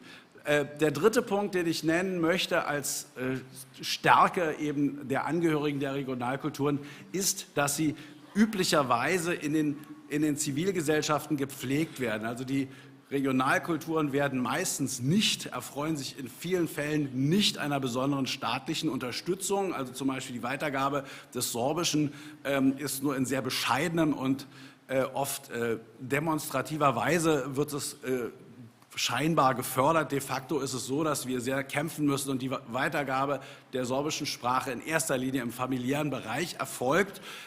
Das heißt, das zivilgesellschaftliche Engagement für die Kultur, wie auch zum Beispiel die sorbische Demokratiebewegung, ist eine rein private, rein zivilgesellschaftlich-bürgerliche Aktivität, die keinerlei, also wirklich keinerlei Unterstützung von staatlicher Seite erfährt bisher. Wir hoffen, dass durch die Ernsthaftigkeit unserer Arbeit und auch durch die europäische Dimension, die wir hier dank der Slavonic Europe Stiftung erklimmen konnten, doch dazu führt, dass das Umdenken langsam einsetzt auf staatlicher Ebene. Und wir haben auch da deutliche Hinweise, dass das der Fall ist. Aber das primär zivilgesellschaftliche zeigt, die Bürgergesellschaft ist eigentlich das, was die Regionalkulturen ausmacht. Und das ist genau die Dimension, die die Europäische Union schwer erreichen kann. Es ist nach wie vor ein politisches Elitengeschäft. Und wir als Graswurzelbewegung, als demokratische Graswurzelbewegung und als zivilgesellschaftliche Akteure glauben, dass wir hier einen besonderen Beitrag leisten können als Angehörige einer Regionalkultur, die eben zivilgesellschaftlich gelebt wird. Und genau, das private Commitment als Bürger Europas macht uns eben in besonderer Weise als europäische Bürger, die eben nicht primär im Nationalstaat verpflichtet sind, sondern der europäischen Referenzebene sozusagen, wenn mal eine nationalistische Regierung gewählt wird, also hier gerade in Sachsen, wir haben also sehr, sehr starke, nicht unbedingt sorbenfreundliche politische Akteure, die hier politisch sehr stark sind. Für diese Situation ist es natürlich wichtig, eine Referenzebene zu haben, die jenseits des eigenen Suppentopfs funktioniert. Nächstes Bild bitte. So, also die europäischen Regionalkulturen hier nochmal in Blau. Wir sind also intrinsisch Anwälte der Kohäsion. Um noch ein paar Zahlen zu nennen, von den mittlerweile sind wir, glaube ich, nur noch 450 Millionen Europäern, nachdem das Vereinigte Königreich ausgestiegen ist, sprechen etwa 40 Millionen EU-Bürger eine regionale Sprache. Das ist also viel, das sind also etwa 10%. Das heißt, diese Sprache wird beherrscht zusätzlich zur offiziellen Sprache des jeweiligen Nationalstaates. Das heißt, Angehörige der Regionalkultur, wie die Sorben, wie unsere Kollegen, die Slowenen und all die, über die wir hier sprechen, sind natürlicherweise oder meistens sogar multikulturell. In Belgien ist das idealerweise auch der Fall, wobei, wie ich von belgischen Kollegen weiß, man mittlerweile Englisch miteinander spricht, wenn man auf eine gemeinsame Fachkonferenz der belgischen Urologen gehen, dann reden die Englisch miteinander, weil sie sich nicht herablassen wollen, die Landessprache. Das ist nicht das Modell. Wir denken, man sollte die Landessprachen beherrschen. Das heißt, die Angehörigen der Regionalkulturen sind vertraut damit, unterschiedliche Perspektiven einzunehmen, die Minderheitenperspektive und auch die staatliche Perspektive, und verstehen damit eben diese Mentalitäten, was gut ist für das Land. Also auch für Deutschland ist es gut, hier ein paar Sorben zu haben, die vielleicht die Polen verstehen, warum die sich ärgern, wenn man ihnen den Nationalismus vorwirft, oder auch die Tschechen. Das heißt, sich in unterschiedliche Mentalitäten eindenken zu können, sowohl die Mentalität des Residenzlandes, wo man selber wohnt, als auch des Nachbarlandes, als auch die Mentalität der Minderheit. Das ist auch Minderheitsangehöriger oder Regionalkulturangehöriger zu sein, hat auch eine ganz starke psychologische Dimension. Nicht immer einfach, das ist auch ein abendfüllendes Thema, was hier nicht hingehört. Und die Grenzregionen, wie gesagt, haben per se kein Interesse, Grenzregionen zu sein. Sie sind es einfach durch die europäische Geschichte und möchten aber nicht ihre Grenze vor den Augen haben. Das heißt, diese Angehörigen der Regionalkulturen, wir sind prädestiniert als Wegweiser, um über die Grenzen hinweg Gemeinschaften zu bilden, Zusammenarbeiten zu formen. Und unsere Gemeindevertreter, zum Beispiel der Bürgermeister von Nebelschütz, auch ein Abgeordneter des SEJMs, hat lange schon, bevor das en vogue war, Gemeindepartnerschaften sowohl nach Niederschlesien als auch nach Nordböhmen begründet. Wir haben Mitglieder des SEJM, die als mehrfach akkreditierte Rechtsanwälte in allen 3 slawischsprachigen Ländern, also hier Deutschland mitgerechnet in diesem Falle, akkreditiert sind und solche tatsächlich grenzüberschreitende Wirtschaftsleistungen zum Beispiel erbringen. Und diese Fähigkeiten sollte die Europäische Union nicht nur tolerieren und die Nationalstaaten nicht nur tolerieren, sondern aktiv nutzen und auch entwickeln, um diese Fähigkeiten zum Beispiel auch bei Konflikten jenseits der Grenzen der Europäischen Union, und da gibt es ja viele jetzt, die Beitrittskandidaten auf dem Balkan, wo teilweise auch Blockadehaltung ist. Wir haben da auch ein Projektteam zwischen Bulgarien, was nicht möchte, dass Mazedonien auftritt, weil der Dialekt so ähnlich ist, und deswegen müssten die eigentlich dem Nationalstaat zugehören. Das heißt, die Probleme, die dort bestehen, sind letztlich nationalistischer Art, und die Wertschätzung der Regionalkultur und die Kompetenzen, die mit der Fähigkeit einhergehen, multiple Perspektiven einzugehen, sind auch für die europäische Diplomatie und auch auf dem Weltmaßstab gewünscht und wichtig und stellen eine Ressource dar, die wir in der EU nicht nur uns daran erfreuen sollen, sondern die wir aktiv benutzen sollten und aktiv entwickeln sollten. Nächstes Bild bitte. So, die Regionalkulturen sind also nicht nur Wegweiser der Zusammenarbeit, sondern sie sind auch insbesondere besonders loyale Demokraten. Die EU als Institution ist ja per se mit dem EU-Vertrag Artikel 3.3 auch der kulturellen Vielfalt, dem Erhalt und der Entwicklung verpflichtet. Das heißt, es ist eine Staatsaufgabe des transnationalen EU-Konstruktes, die bestehende regionale Vielfalt auch zu erhalten. Und wir sind eben als Angehörige von Regionalkulturen in der Regel vulnerabler als das Hauptstaatsvolk, sodass wir insbesondere auf die Leistungen der Demokratie zur Verteidigung unserer Rechte als Bürger, die Rechtsstaatlichkeit der Menschenrechte in den Mitgliedstaaten, wir eben auf die transnationale Referenzebene, wie ich schon sagte, angewiesen sind, um insbesondere in Situationen, wo zum Beispiel nicht demokratische oder sehr nationalistische Regierungen im Rahmen des demokratischen Wahlprozesses in einzelnen Ländern an die Macht kommen, um auch in diesen Situationen zu gewährleisten, dass tatsächlich die Lebensbedingungen für die Regionalkulturen sich nicht verschlechtern. Und die Regionalkulturen per se sind eben nicht interessiert daran, dass es konfrontative Auseinandersetzungen über Grenzen hinweg gibt. Insofern sind Angehörige von Minderheiten oder Regionalkulturen in besonderer Weise den demokratischen Prinzipien verpflichtet, sodass wir sowohl das Zivilgesellschaftliche als auch das Demokratische in diesen Regionalkulturen besonders stark vertreten. Nächstes Bild bitte. Sodass ich zusammenfassend sagen möchte, diese Initiative, die wir hier mit Lusatia Glow ins Leben gerufen haben, zielt darauf ab, tatsächlich der allgemeinen Bevölkerung auch diese Wertschätzung zu vermitteln und zu sagen, die Regionalkulturen sind zu fördern oder sollten von den Staaten unterstützt werden, um als grenzüberschreitende Kohäsionsfaktoren der europäischen Integration aktiv genutzt zu werden. Wir sind insbesondere Weise der Demokratie, der Rechtsstaatlichkeit und den Menschenrechten verpflichtet als Demokraten und sind geeignet, und diese Qualitäten sollten, wie gesagt, genutzt werden, um grenzüberschreitende Probleme in der EU im Sinne einer diplomatischen Leistung zu erbringen. Wir sind inhärent EU-freundlich und gegen nationalistische Konzepte als EU-Loyalisten sozusagen anzusehen, und das zivilgesellschaftliche Defizit, was die EU hat, in dem Sinne, dass sie eben ein Eliten- und Politikerprojekt ist, wird durch die Verwurzelung der Regionalkulturen in der privaten Zivilgesellschaft aufgehoben, und das ist sozusagen die dritte Dimension, die wir als Angehörige dieser Regionalkulturen in dem Netzwerkgedanken, dem Lusatia Glow, hier vertreten wollen. Die EU derzeit besteht nach meiner Interpretation aus einem nationalstaatlichen Pol, die im Wesentlichen die Kommission besetzen, und der internationalen EU-Elite mit meist mehrsprachigen Abgeordneten, meist mehrsprachigen Verwaltungsangestellten, die sozusagen antagonistisch Nationalstaat versus EU-Interessen vertreten und miteinander ausfechten. Und die Regionalkulturen und insbesondere ein Netzwerk der Regionalkulturen kann hier sozusagen eine zivilgesellschaftliche dritte Dimension schaffen.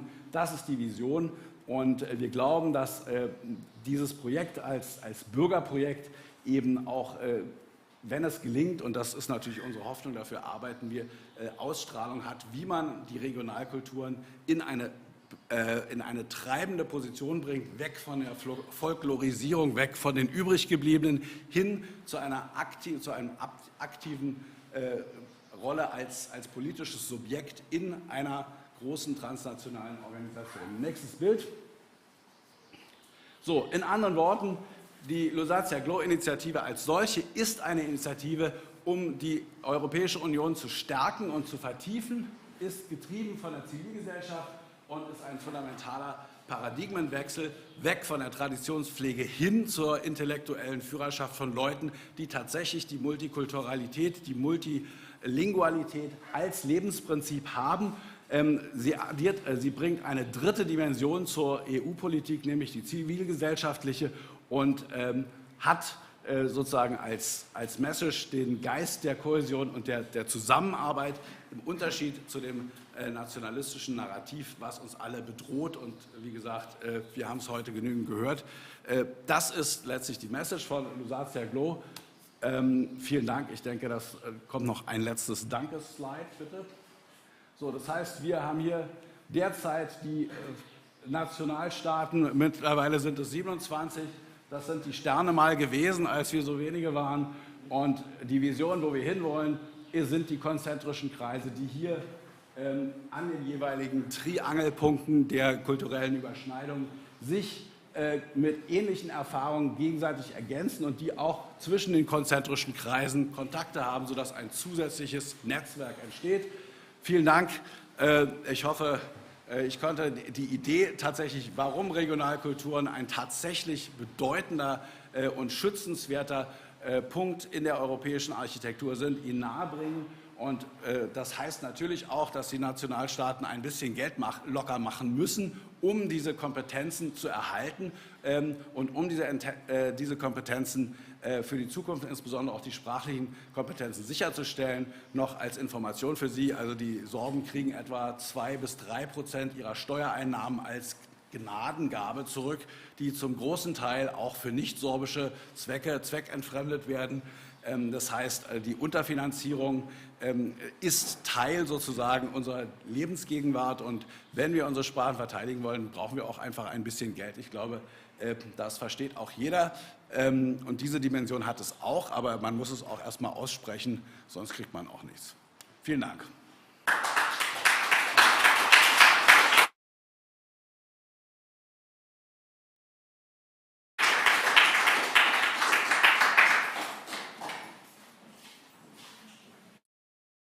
Thanks a lot for this wonderful, intensive and very complex or comprehensive and wide-reaching presentation.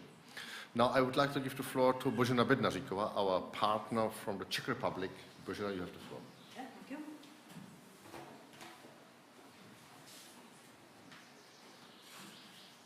Also, ich hoffe, Sie haben die letzte Version, die ich gestern an David geschickt habe.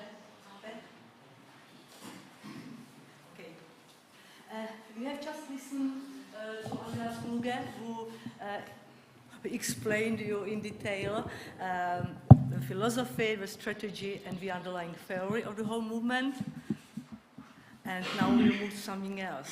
But first of all, I would like to greet you on behalf of not just of Slavonic Europe, but also of my university, Palacký University in Olomouc in Central Moravia, in the Czech Republic.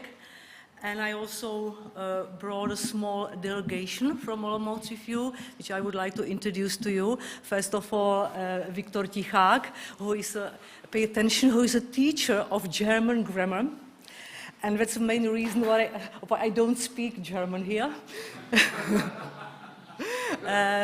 Viktor teaches also at Charles University in Prague. Then my student Eliška Sikorová, who studies Czech philology and whose main research is the language of po našimu in what we call trojstic, because Eliška comes from Třinec. Then we have here two Ukrainian ladies.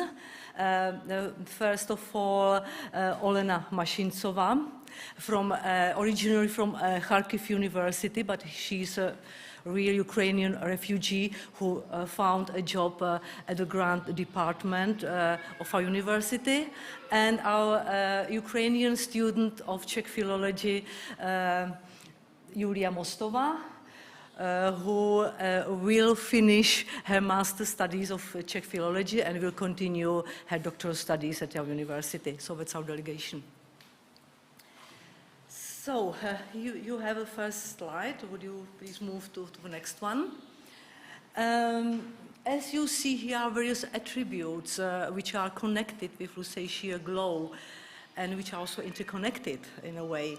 So Lusatia Glo as a crucial strategic network partner, Lusatia Glo covering Germany, Poland and the Czech Republic, and also Slovakia, Lusatia GLOW as a point of reference and as a starting point for the whole network and as the model for the first 8 strategic network partners.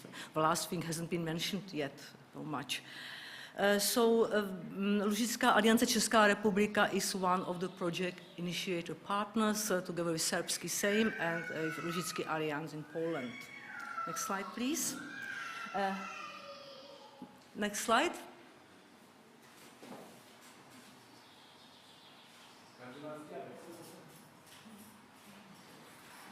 Here, thank you. So here's a logo of Lužická aliance, maybe a little bit of biology if you recognize what it is. So it's a leaf or a tree, we will come to it later. So next slide, please. And here's an outline of my presentation. That means we will very shortly speak about motivation and general goal of Lusatian Alliance. Then I will describe you the envisaged projects, actions and events in 3 domains. The first domain will be language and education, the second domain culture, and the last domain hiking and tourism. Then we will move to cooperation with other partners and with cross-border language regions, and I will introduce to you the official seat of Lusatian Alliance. You know, I'm a teacher, I'm used not to move, not to stand on and so on. Yeah, my point, yeah. It is a disaster for me to stand at one. Okay. If you had the possibility to join a press conference yesterday, so you may have heard about the motivation of Lusatian Alliance coming into being. So the main motivation is communication, and as it was said several times, not just today, the main tool of communication is language, but on the other hand, language is not just the tool of communication, but also of culture, of our togetherness, of our identity, of our history, and so on and so on. But it's true that the primary idea to establish the Lusatian Alliance arose from the needs of communication. Next slide, please. Next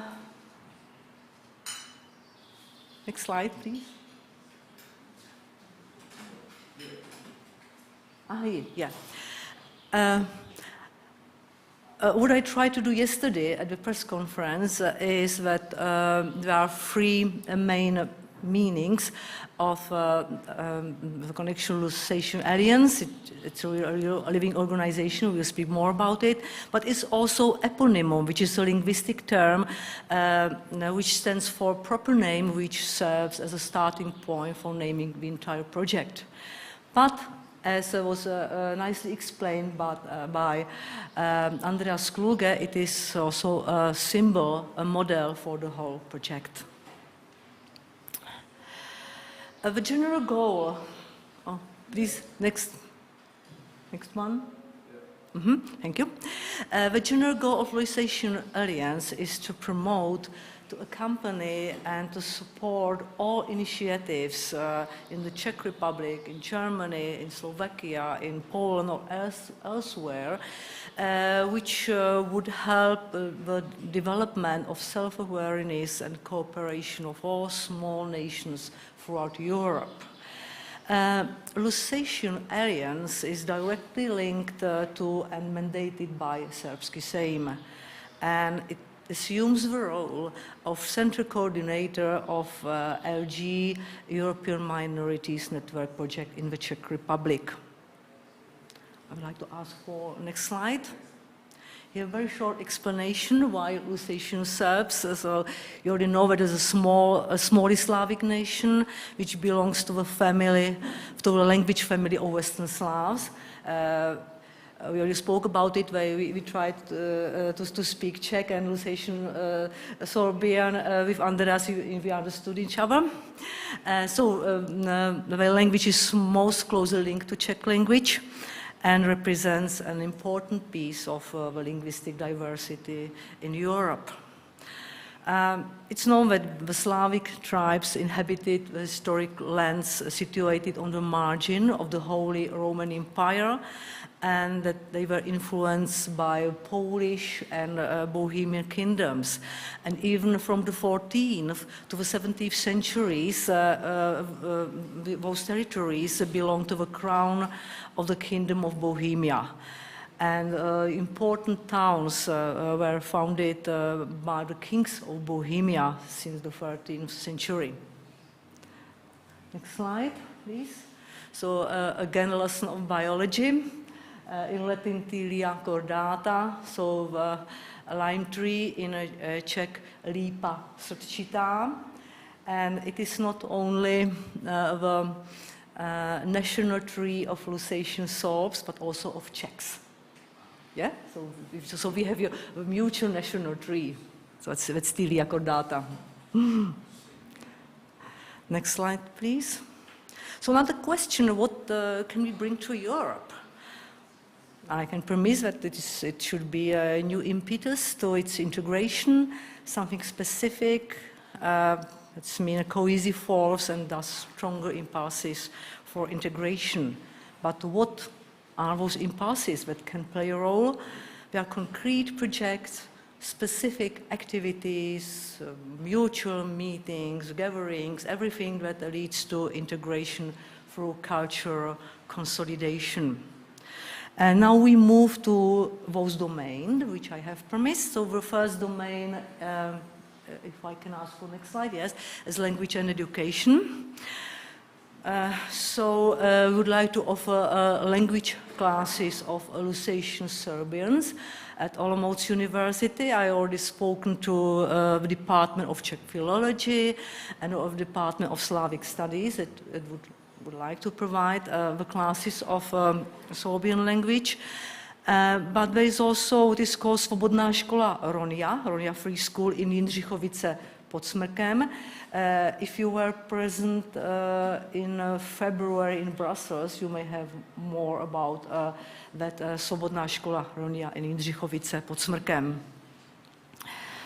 Next slide, please. Here we have education with special focus on Ukrainian Glow.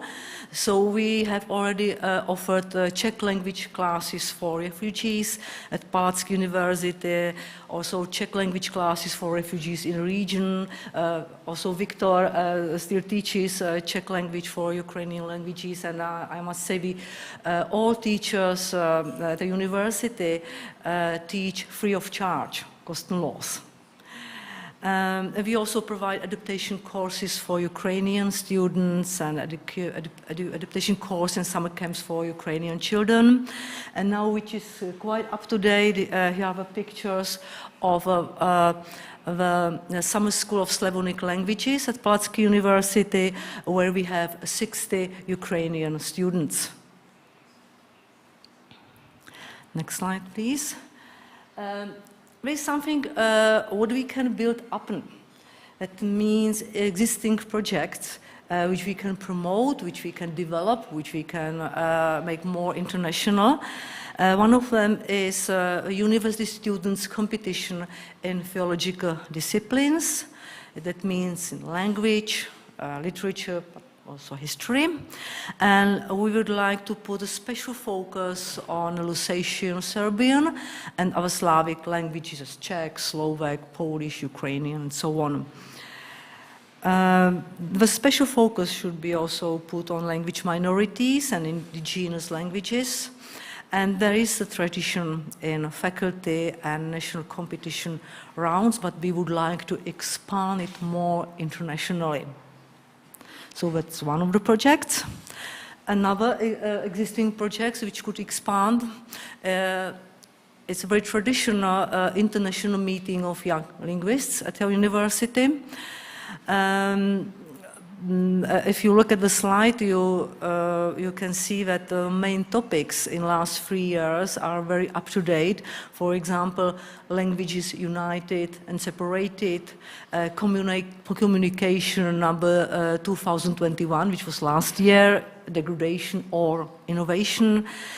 Today's topic was potential of change.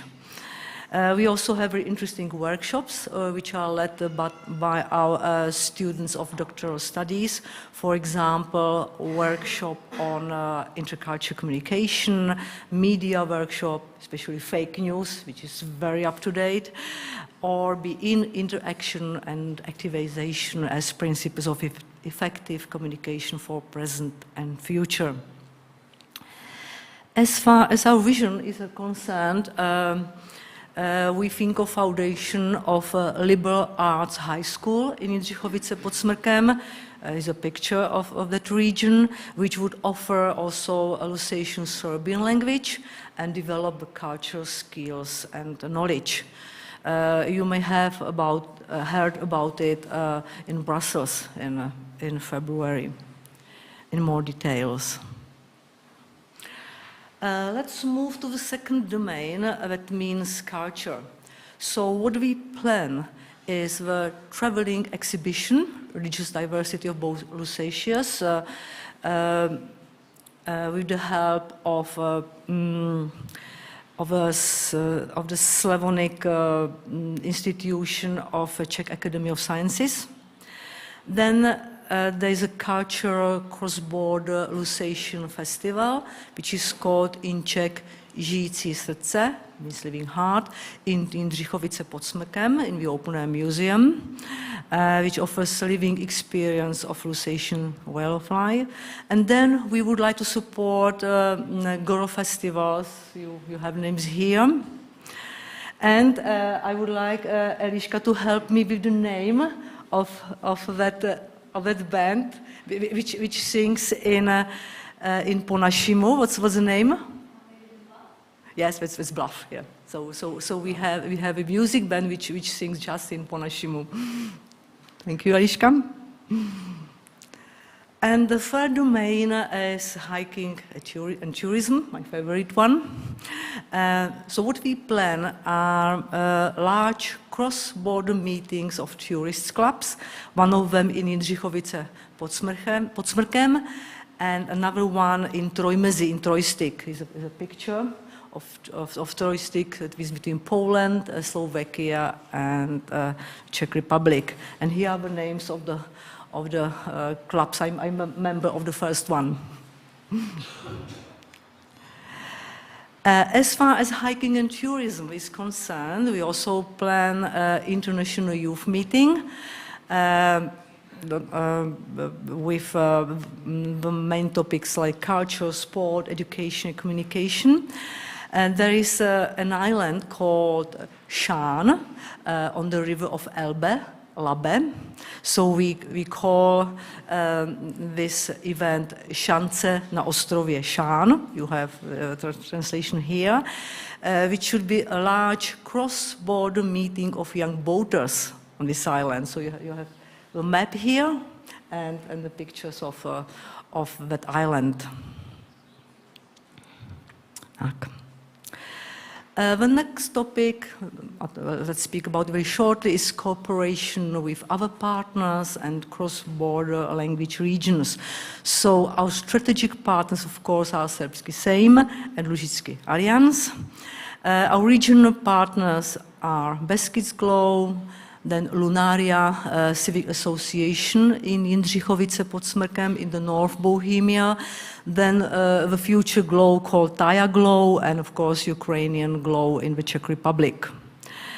As far as the domain of education is concerned, our main partner will be Palacký University Olomouc, Charles University Prague, and the Academy of Sciences of the Czech Republic, but also the Academy of Sciences of Slovak Republic. As far as culture is concerned, our strategic partner will be the Living Open Air Museum in Jindřichovice pod Smrkem, and in hiking and tourism, I already mentioned the children's paddling group ŠÁM, Klub českých turistů, Polské tovařištvo turističního krajského značení, Klub českých turistů, and Deutsche Tourismusverband. Here we have the official seat of Lužická aliance. It is called LUŽICKý dům, Lusatian House in Jindřichovice pod Smrkem in the Open Air Museum Žižký Skanzen, and here's the address and the web link. And now, hopefully, a surprise for you. The next slide, please. You probably know that, Association SORBS. The others probably know this picture. A famous fairy tale, which we read in Czech translation, of course. Here, oh, it disappeared. There should also be another one, which is, you know, there is a cartoon film made by a famous Czech director, Karel Zeman. So it only disappeared. And the last one is a Czech music band from Brno, a rock music band which came into being still in the communist era in 1984. It was more or less an underground music band, and it still exists. And it took the name of your famous, let's say, fairy tale hero. So, what to end with? Cross-border togetherness. It covers not just cross-border, it covers integration and all cohesive facilitators. That's what Lužická aliance aims in. And the last slide. Děkuji za pozornost.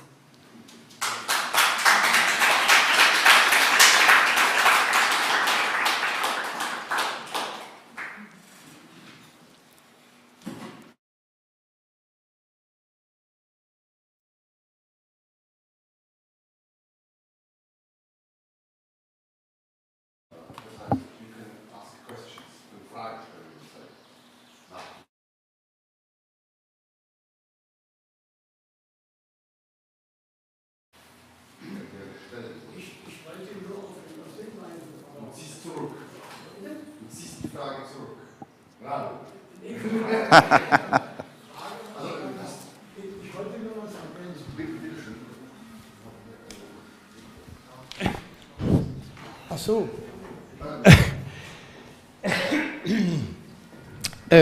Wie wichtig diese Veranstaltung ist, ist mir heute früh klar geworden, und zwar auch nach dem Vortrag von Dr. KLUGE. Ich habe heute früh im Briefkasten eine Broschüre gefunden, Lausitz-Festival, also heute früh, Lausitz-Festival Aufbruch, Europas Kunstfestivalprogramm 2022. Ich habe das mal schnell durchgeblättert, vielleicht habe ich was übersehen, aber hier ist kein einziger Beitrag von Sorben oder über Sorben oder so etwas Ähnliches. Wir haben zwei sorbische professionelle Institutionen, das deutsch-sorbische Theater, ja, oder das sorbische Nationalensemble, das sind professionelle Institutionen, nicht dabei.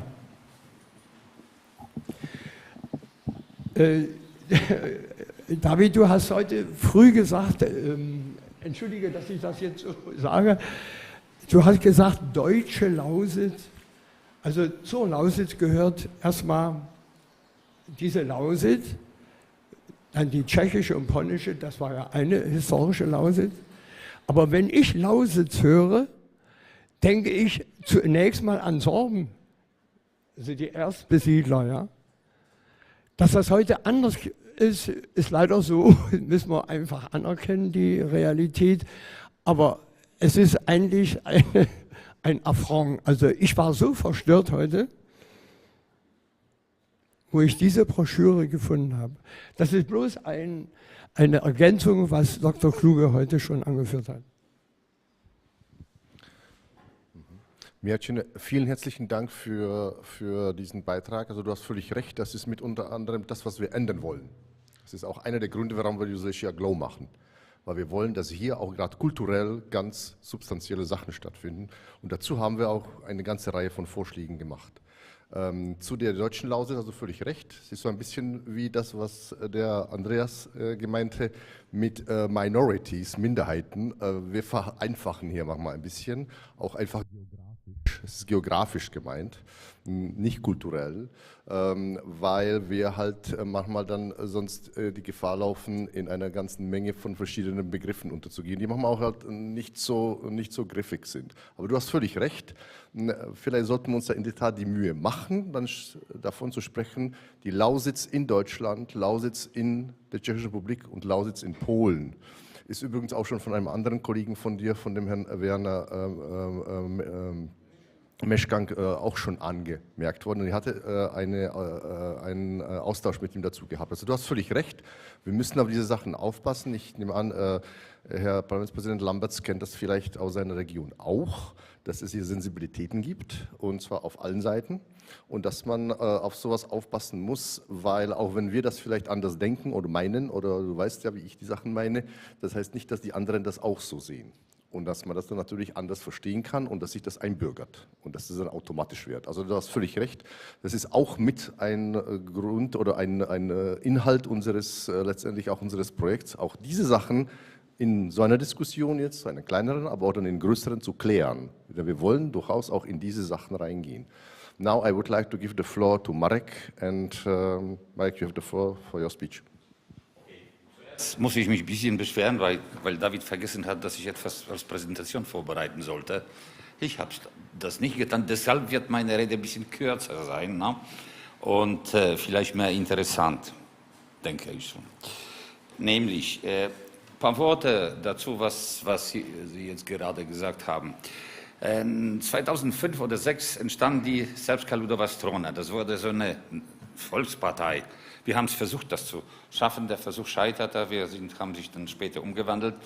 Das Problem war, dass, obwohl es alle staatlichen Verträge, EU-Verträge existieren, Bundesrepublik Deutschland versucht, diese Geschichten, also Minderheitsgeschichten, irgendwie unter den Teppich zu schieben. Also die Motto hier, mal ein bisschen da Geld, ein bisschen da.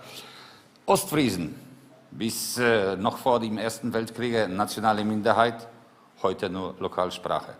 Polnische Minderheit existiert überhaupt nicht, obwohl da viele Leute im Ruhrgebiet wohnen und ca. 1,5 Millionen Polen noch in Deutschland jetzt leben. Was so ein bisschen komisch ist, aber naja, okay.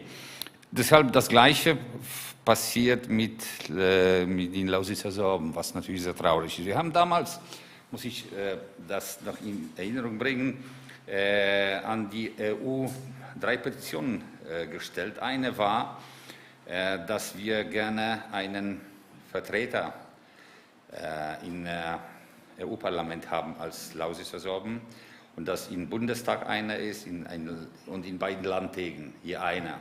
Natürlich, das ging in die Luft. Wir haben auch des Geldes wegen vorgeschlagen, dass sogenannte Mineralsteuer an die Lausitzer Kultur ausgegeben wird. Das heißt, von jeder Tonne Kupfer oder Braunkohle und so weiter gehen einige Pfennige an den extrakulturellen Fonds. Natürlich, das blieb alles ohne Echo. Aber das ist nur so geschichtliche Geschichte. Alles, was hier zu sagen war, wurde gesagt von meinen Vorredner, von meiner Vorrednerin. Also ich werde so sagen, ich erzähle euch ein bisschen über Lausitz und Polen. Ein Großteil, der größte Teil Lausitz ist in Deutschland, aber in Polen, in Niederschlesien lag ein riesiges Teil von Lausitz. Und heute, die Leute benutzen dort in den Namen von Organisationen, ŁUŻYCKÁ, Organizacja Turystyczna, ŁUΖICKI Club und so weiter und so weiter. Die identifizieren sich mit dem Land. Das Problem, was wir in Polen haben, ist, dass wir eine Minderheit sind. Also, uns gibt es so viel. Das ist folgendermaßen zu erklären, also nach dem Krieg, also während des Krieges 1945, wenn der Russe kam, jeder intelligente Mensch versuchte abzuhauen und viele haben es geschafft und Lausitzer Sorben haben es auch meistens das Land verlassen. Ne? Wir kennen einen Fall, untersuchen jetzt einen Fall, dass angeblich ein Kollege von mir, Herr Kasimir-Wilk, hat herausgefunden, dass in einem Dorf sollte das ganze Dorf geblieben sein. Aber was ist dann später mit den Leuten passiert, das wissen wir nicht. Das untersuchen wir. Wir sind in Kontakt mit den Organisationen, die mit Lausitzer Kultur, Geschichte verbunden sind. Aber wir versuchen, das irgendwo wieder ins Leben zu bringen, weil das alles geht immer runter, weniger. Auch Breslauer, ich muss sagen, also in Katowice und in Wrocław, Breslau, bis 1949 wurde Obersorbisch und Niedersorbisch unterrichtet an der Universität. Aber 1949, die Genossen aus der DDR haben die polnische Genossen gebeten und die haben wieder polnische Polizei dazu eingeschaltet und alle Pro-Lusatia-Organisationen wurden geschlossen. Und das war Schluss. Und damals konnte man Widerspruch legen. Das Problem, was wir haben in Niederschlesien, in polnischer Lausitz, ja, unausgesprochen viel Denkmäler, Gebäuden und unwahrscheinlich viele Dokumente. Die sind in die Archiven, die meistens haben natürlich die Russen benutzt als Toilettpapier und einfach um Brand zu machen, aber es ist viel geblieben. Und das muss aufrechterhalten bleiben. Das Problem, was wir noch haben, ist, dass das Unterricht über Existenz von Lausitzer Sorben nicht so weit und breit bekannt ist. Ich wusste das als Kind, aber okay, ich habe so ein bisschen meine Wurzeln und ich habe immer so geografische Interessen. Und was wir versuchen jetzt zu machen, ist mehr die Politiker mit der Geschichte Lausitz in unsere Geschichte zu verwickeln. Wir haben noch als SLS im polnischen SEJM da einen Vortrag gehalten, waren nur 9 Abgeordnete. Ne? Aber ich versuche immer sehr viele Dokumente zu Informationen, was ich von SERBSKI SEJM habe. Ich schicke das immer weg, was ich jetzt offiziell bieten würde. Ich würde gerne regulär Informationen von euch erhalten und auch die in deutschen Sprache natürlich, die ich weiter an Polski SEJM leiten werde. Irgendwann fangen die an, das zu lesen und zu verstehen, ne? Weil das ist sehr wichtig. Wir versuchen, Kontakte zwischen den Schulen einzubinden und so. Es ist sehr schwer. Vor allem ein großes Problem ist Domowina bis heute. Wir nannten die immer so eine Self-Awarding Society, also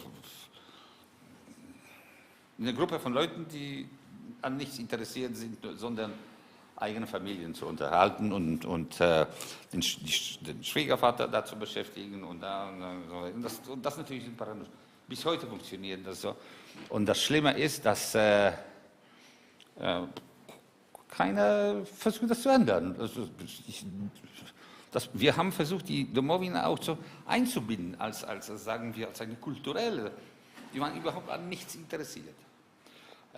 Ich wurde damals so sehr beschimpft von Kollegen von Domowina als ein Radikaler. Ne? Also, was man über mich geschrieben hat, dann, naja, okay, habe ich an meine Brust genommen. Es ist sehr wichtig, weil die polnische Gesellschaft ist sehr offen auf die Geschichte von Westslawen, ist sehr offen jetzt für die Deutschen. Ja?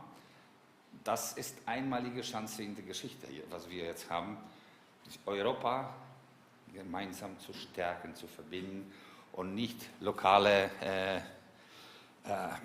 paranoische Konflikte zu machen.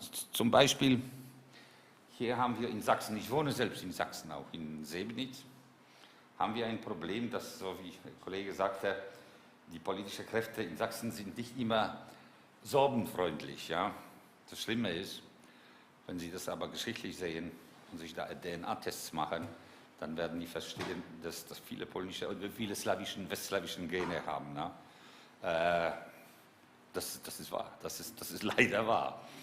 Und es wäre die Idee, vielleicht das zwangsmäßig zu machen, ne? Dann werden wir 100% sicher sein. So, auf jeden Fall, wir versuchen momentan unsere Arbeit, ist eine politische Arbeit.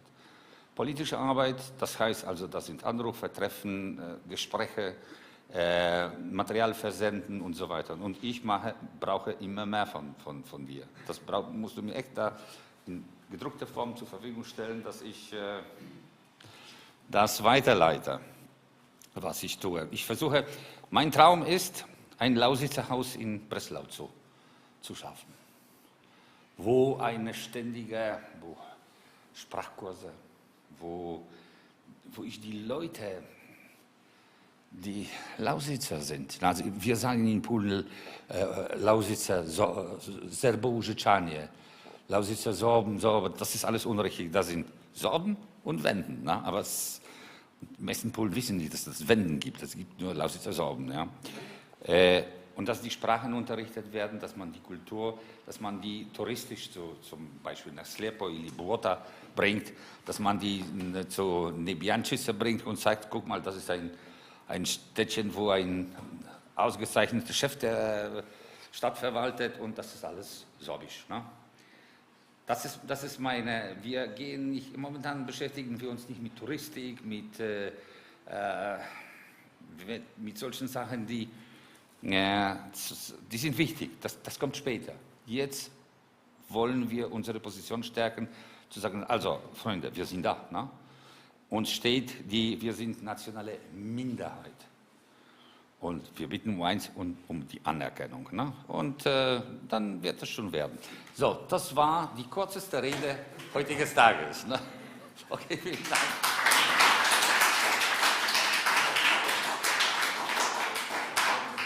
So, Markus, thanks a lot for your, as always, refreshing words and phrases and spirit, because the spirit is important for us.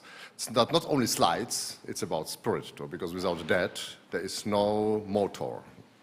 Now I would like to give the floor to Dr. Jan Zdichinec from the Czech Republic, from the Charles University, who would like to give a presentation about the tradition of the Serbian culture in the Czech Republic with regards to arts, with regards to religion, and with regards to specific Serbian and Wendish traditions in the former Bohemia.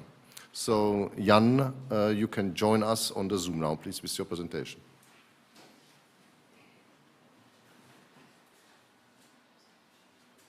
So, I hope that you can hear me. Good morning again, and hi. Yes, you can see already my presentation. My paper, I hope, will not be very long, and it will be a little bit other different, perhaps more specific oriented on the potential of the history and culture of Upper and Lower Lusatia for all cooperation in the framework of European projects.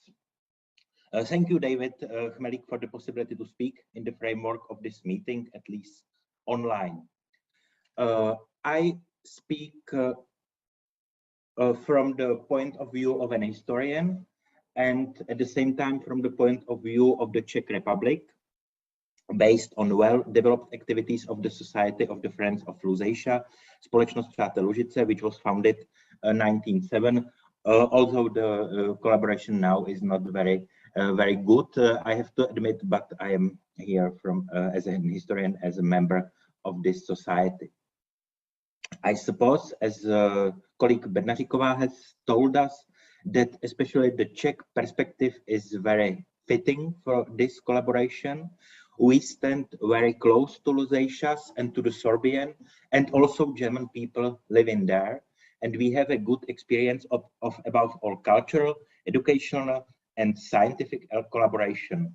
But in the same time, we are working beyond the direct Lusatian-Serbian context, which helps us to develop other relations in Central Europe and to keep certain distance to everyday problems of Serbs. At the same time, the experience and tradition of mainly cultural, religious, and in the Middle Ages and early modern era, also political and administrative ties form a very good base. Firstly, for next cooperation, but secondly, it's a big topic to explore within historical, art, religion, linguistic, or ethnographic research. The Lusatian Sorbian culture is particularly interesting due to both its richness and diversity. Unique, indeed rare, in Central Europe is their experience of ancient folk customs and the survival of rare linguistic forms. But Lusatia also stands out in Central Europe for its confessional diversity. It's especially my topic. For centuries, there has been a confessional dialogue between Catholics and Lutherans. We shall note also the presence of the Ochranov Herrnhut fraternal unity of exiles from the lands of the Crown of Bohemia, of the Jewish community, etc. However, the Lusatian Sorbs did not live in a vacuum, nor did they live alone in Lusatia, as was already said. Their coexistence with the local German population has been fruitful, though not always without conflicts too. The confessional, national, ethnic, and cultural variety, as well as the interesting political and state law development, give the regions of Upper and Lower Lusatia a special value in the context of Central Europe, but also in Europe as a whole. Moreover, the region of both Lusatias is, perhaps various factors, but also perhaps due to a certain economic marginalization, especially in recent decades, relatively well preserved and authentic, both in terms of cultural heritage and natural wealth. Only some examples from the towns, monastery in Neuzele, and typical landscape of Lusatia. As colleague Bednaříková has already said, both Lusatias belonged originally to the regions inhabited by the Germans, and then, since the 6th century, Slavic tribes close to the Czech or Silesian folks. In early Middle Ages, they belonged either to the Holy Roman Empire, to Polish Kingdom, or to the Principality of Bohemia. The situation was very complex politically. Lower Lusatia became one of the empire's marches as early as in the 10th century. Upper Lusatia too was considered to be a part of the Holy Empire, although there is no definite proof of its status. Between the 14th and 17th century, they were parts of the Crown of Bohemia and were important thanks to their economic potential. We can name rich royal towns of so-called hexapolis, which produced especially linen and baize and then beer, and their position on main west-east European road, Via Regia, also King Road. Lusatias, as well as Silesia, also Polish, so neighbor, have since the very beginning the mediating role in the transitory, ethnically and religiously diverse area of contact between the eastern regions of the Holy Roman Empire, Poland, and the Crown of Bohemia. This role was indeed present in the Middle Ages, and it gained importance in the early modern era and carried on to the modern day. We can see the map. Lusatias underwent the long and arduous process of political and territorial crystallization, with the K period being the time that they belonged to the Crown of Bohemia. The region of Upper Lusatia is southern, was smaller but more compact. It covers about 6,000 square kilometers. The Lower Lusatia is larger, approximately 9,000 square kilometers, but more disintegrated in the past, and perhaps also less economically important. Politically, in the Middle Ages and the early modern era, we have to say that Lusatias played rather a marginal role within the Central Europe. So we can speak about about smaller countries, less important countries. We have to define the status of the two lands within the conglomerate of the Crown of Bohemia at the turn of the Middle Ages and the early modern era. So we have the whole Crown with Bohemia and Moravia, Silesia here, and there is a Upper Lusatia, then a Lower Lusatia.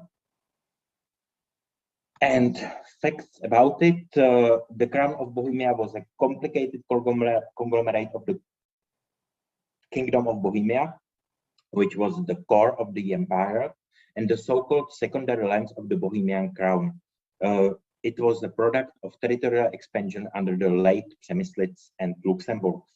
The empire was cemented in mid-14th century by Charles IV through various decrees and charters, and despite the turbulent era of the Hussite Wars and the following interregnum, the conglomerate state survived, although reduced, up until the early modern era.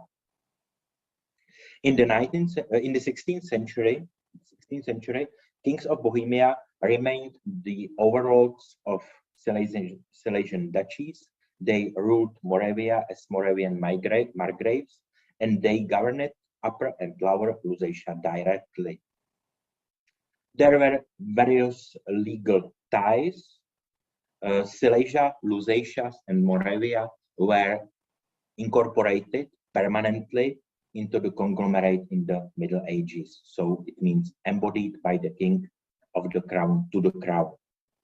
However, the early modern era saw the loss of Lusatia in favor of Saxony in 1635. Another aspect is the ethnic aspect. Ever since the German colonization of the 12th and 13th century, Lusatia's territories were more or less bilingual, leaving aside the Jewish minority, which was, of course, also present. In Lower Lusatia, Lusatian Serbs had a majority up until the beginning of the 20th century, while in Upper Lusatia, the ratio of Lusatian Serbs and Germans was pretty much balanced throughout the early modern era. In all these regions, towns were mostly inhabited by Germans, while the rural areas had a Slavic majority.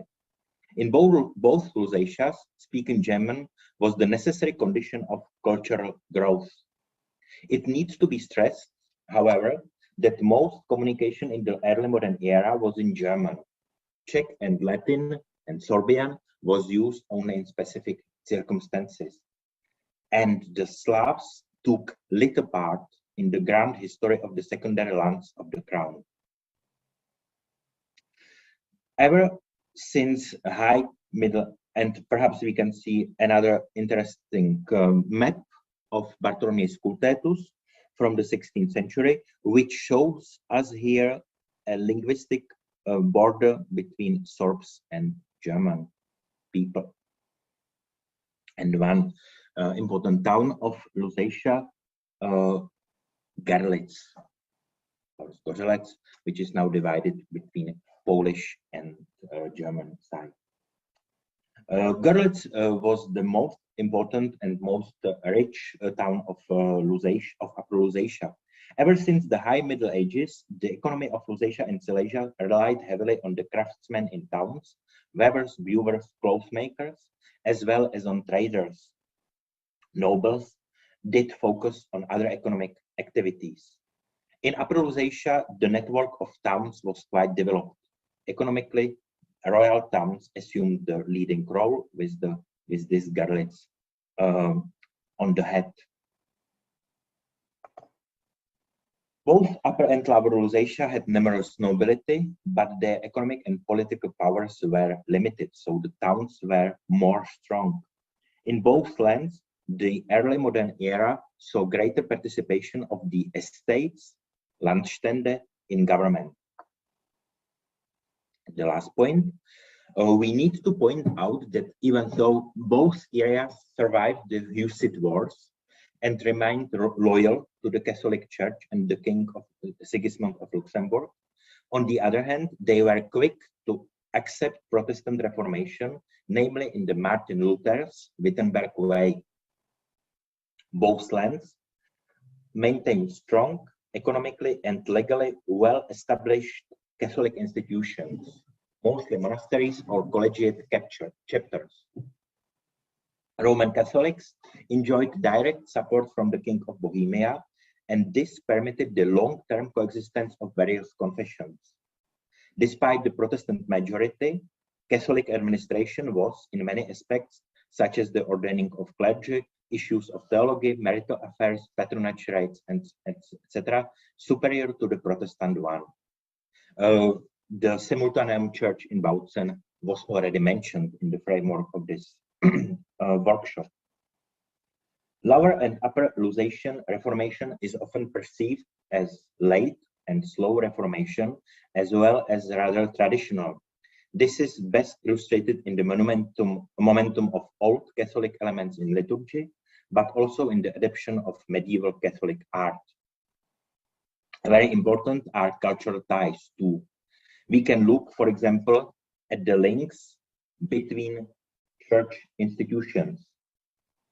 I can mention my essays dedicated to the female Cistercian monasteries in Upper Lusatia, who were, especially in the Baroque era, the key link between Bohemia, Upper Lusatia, and Silesia, in terms of social and geographic roots of the nuns and their spiritual superiors, provosts, and chaplains, as well as in terms of their social and cultural context. And we have to stress that these monasteries are still existing. Similarly, the Jesuits and Capuchins of all the lands of the crown maintained strong bonds, mentioning just the most important Catholic orders of the post-Trident era. We can name, for example, Jacob Savarticinus, we see him on the picture, the Jesuit of Sorbian origin of the 17th century, who studied and was active in Prague and published a Latin history of pilgrimage of Rosenthal based on example of Bohuslavus Balbín, and Latin grammar of his native language, also Sorbian Lusatian, which was again inspired by the contemporary Latin grammars of Czech language. But we can observe cultural ties also on the level of architecture, painting, sculpture, for example, many statues of Saint John of Nepomuk in Catholic regions, as well as scientific contacts between Lusatian and Bohemian intellectuals, as, for example, well-known Josef Dobrovský in the period of Enlightenment. I can sum up, all these phenomena should be studied, remembered, and popularized in comparative perspective. I think they are very important for the comprehension in the framework of Europe and recognition of these small but extremely interesting regions. And I suppose that Lusatian Serbs and their culture are a cross-border connecting tie between Germany, Czech Republic, Poland at least, and have in this sense a specific transmission function between East and West. Thank you for your attention.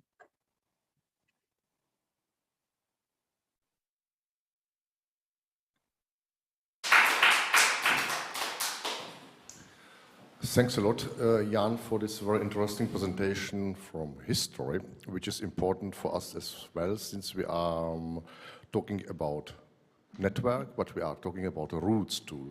No network can exist and persist without roots. So we have to be aware of that, and they are very often reaching or still going until our times. There is a question.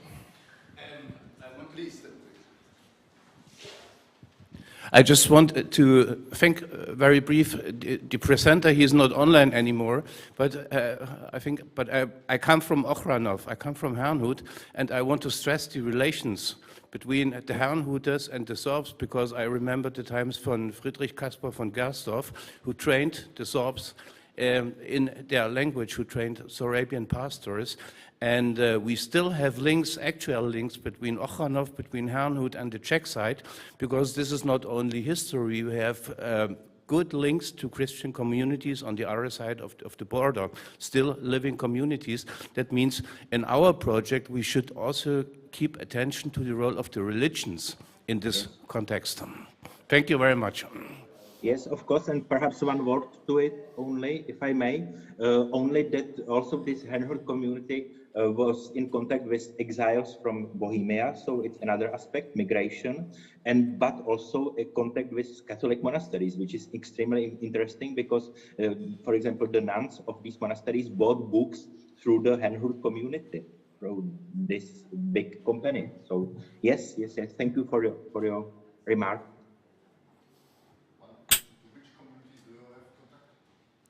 Železný Brod, Liberec. There are still about 10 Christian communities from the Moravians in Bohemia on the Czech side. Yeah. Wonderful, great. Sometimes the trombone choir is going to give some music. These are the cultural activities. Okay, great. Or the Czechs come to Germany, for example, visiting Zinzendorf Castle or whatever. So. Yeah. Great, thanks a lot. Yes, that's exactly one of our important aspects of our Lusatia Glow to region are again these roots and our religious roots. Since, and Jan mentioned it and you mentioned it, it's the Reformation played a role. Was talking about the slow and late Reformation, but anyway, the first impressions and the first influences on the Czech Reformation of Jan Hus came from Saxony, came from Dresden. Nikolaus von Dresden and so, that was from this region, therefore we shouldn't forget that. Now I would like to give the floor to Dr. Viktor Zachar and Katica Janeva, who would join us on the Zoom from Skopje, and Viktor is here. That will be the presentation of our South Slavonic project in the framework of Lusatia Glow, which is named Slavonic Glow, thanks to the fact that actually the codification of the Slavonic language was done for the first time in Bulgaria by Tsar Boris I. So as a special tribute to that, we named it Slavonic Glow. Victoria, you have the floor, and Katica too.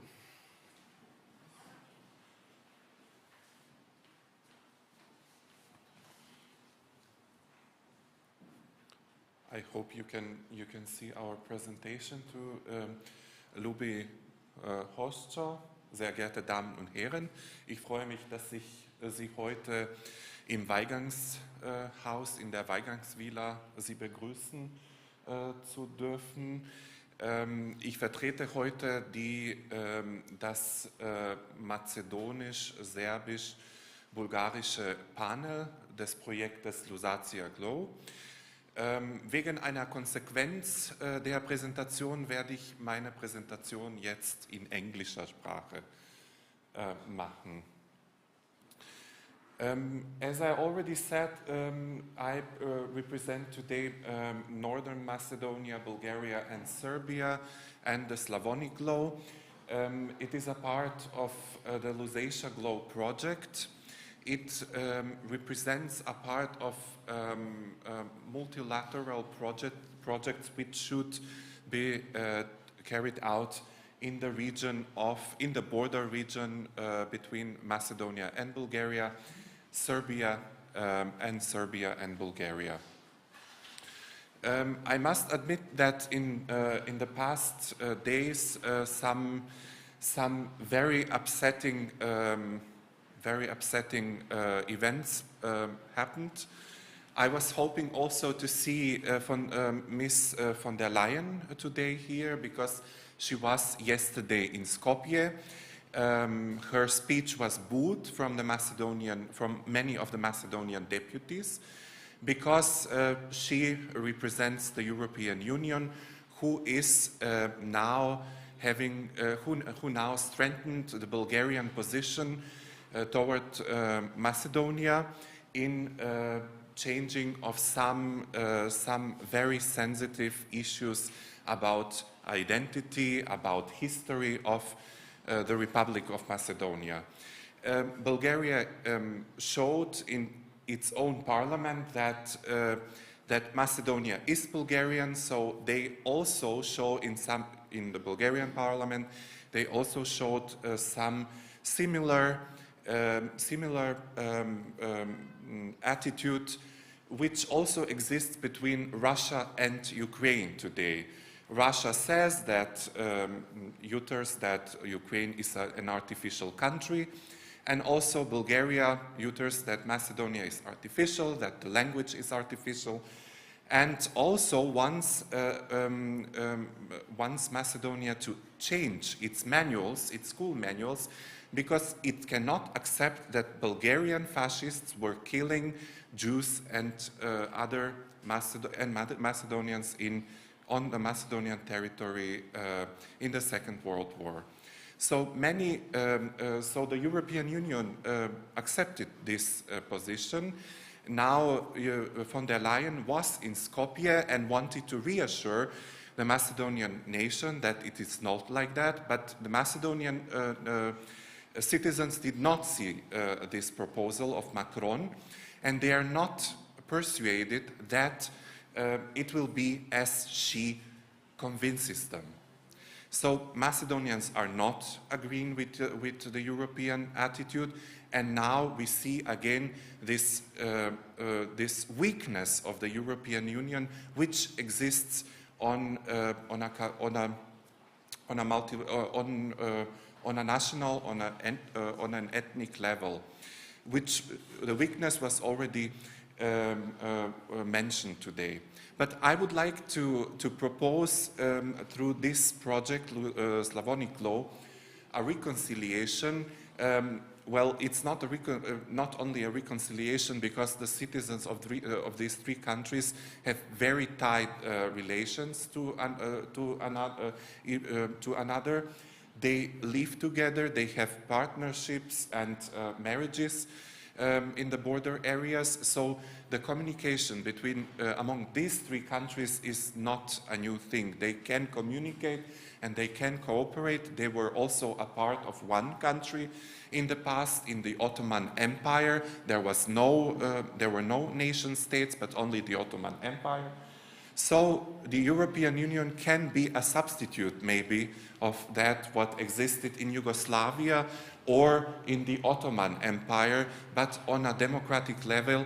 And therefore, I would like just do the next slide, please. The Slavonic Law should be a proposal. Could you pass to the next slide? Should be a way of yes, a reconciliation or another start of common life with the neighboring countries. So there is a lot of shared heritage among these three countries.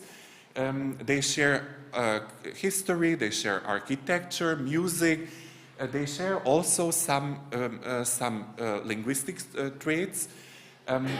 If you see on this map, you can see some countries of the ex-Yugoslavia, but also a marked area, which shows that the three different standardized languages, Serbian, Macedonian, and Bulgarian, share some transitional dialects, just like Dutch and German, just like Croatian and Slovene. And therefore, the cross-border communication among these three countries is not problematic. They can communicate without problems, even though there are three distinctive standardized languages. So the Torlak dialects are an example of these transitional dialects between Serbian, mostly between Serbian and Bulgarian, but also a bit between Bulgarian and Macedonian and Serbian. You can pass to the next slide. This example should be a starting point. It means we do not want to concentrate on linguistic problems or on linguistic traits. The Torlak dialect exist for centuries, as it is said here. They are considered to be an endangered language by UNESCO, but but this slide presents mostly the situation in Serbia. Of course, in Bulgaria as well, because it's a transitional dialect between Bulgarian and Serbian. In Macedonia, there are only small shares of Torlak, which is also defined as a northeastern Macedonian dialect in the city of Kumanovo. And this dialect, or this transitional idiom of Serbian, Bulgarian, and Macedonian has played a very important role in the border cooperation among the three countries. So this should be only a starting point for a cooperation in the frames of Lusatia, in the frames of Slavonic law. And I would like you to pass to the next slide and introduce the four main axes of cooperation, which should be democracy, education, economics, and culture. Of course, all these four axes are very important, especially the economic part, because as we know, even though Bulgaria is a part of the European Union, it is one of the most promising members of most promising economic developing members of the European Union. So economic activities should be carried out. Of course, democracy is also a very important topic, especially in means of defining history or respecting the other one, or the respect of rights, the respect of human rights to vote or to respect the other one, and of course culture. As I'm only responsible for this introduction, I would like to give the word to my colleague from the local agency of European democracies, or European Agency of Local Democracies, Katica Janeva, to present the other members of the team and to present more precisely the planned projects. Thank you very much. Hello. Thank you, Victor, for your presentation. My name is Katica. I'm now based in Skopje, so hello from Macedonia, and I'm working for the European Association for Local Democracy in its branch in Macedonia.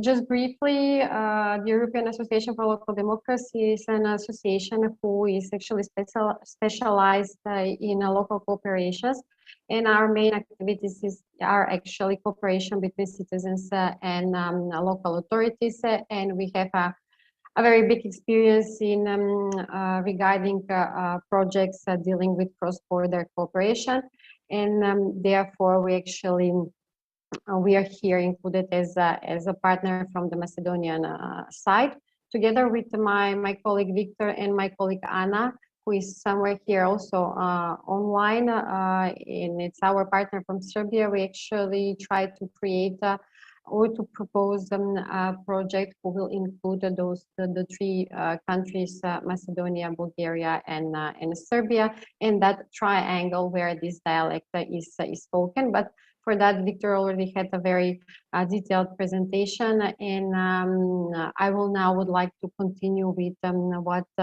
what precisely we would like to do on local, regional, and then of course an international level. First of all, we have started already with mapping of municipalities from the 3 countries that can be included in this project. What is interesting is that between Bulgaria and Serbia, there is already a developed cooperation regarding this topic and the municipality who are in this cross-border region.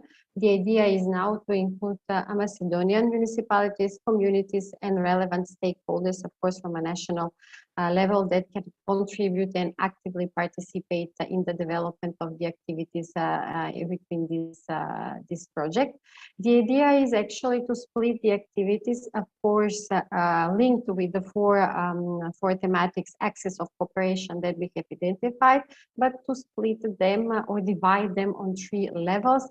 First is the local level, then it's the regional or the cross-border activities that will be implemented together with the 3 countries, and then let's say the promotion or the networking on an international more EU level.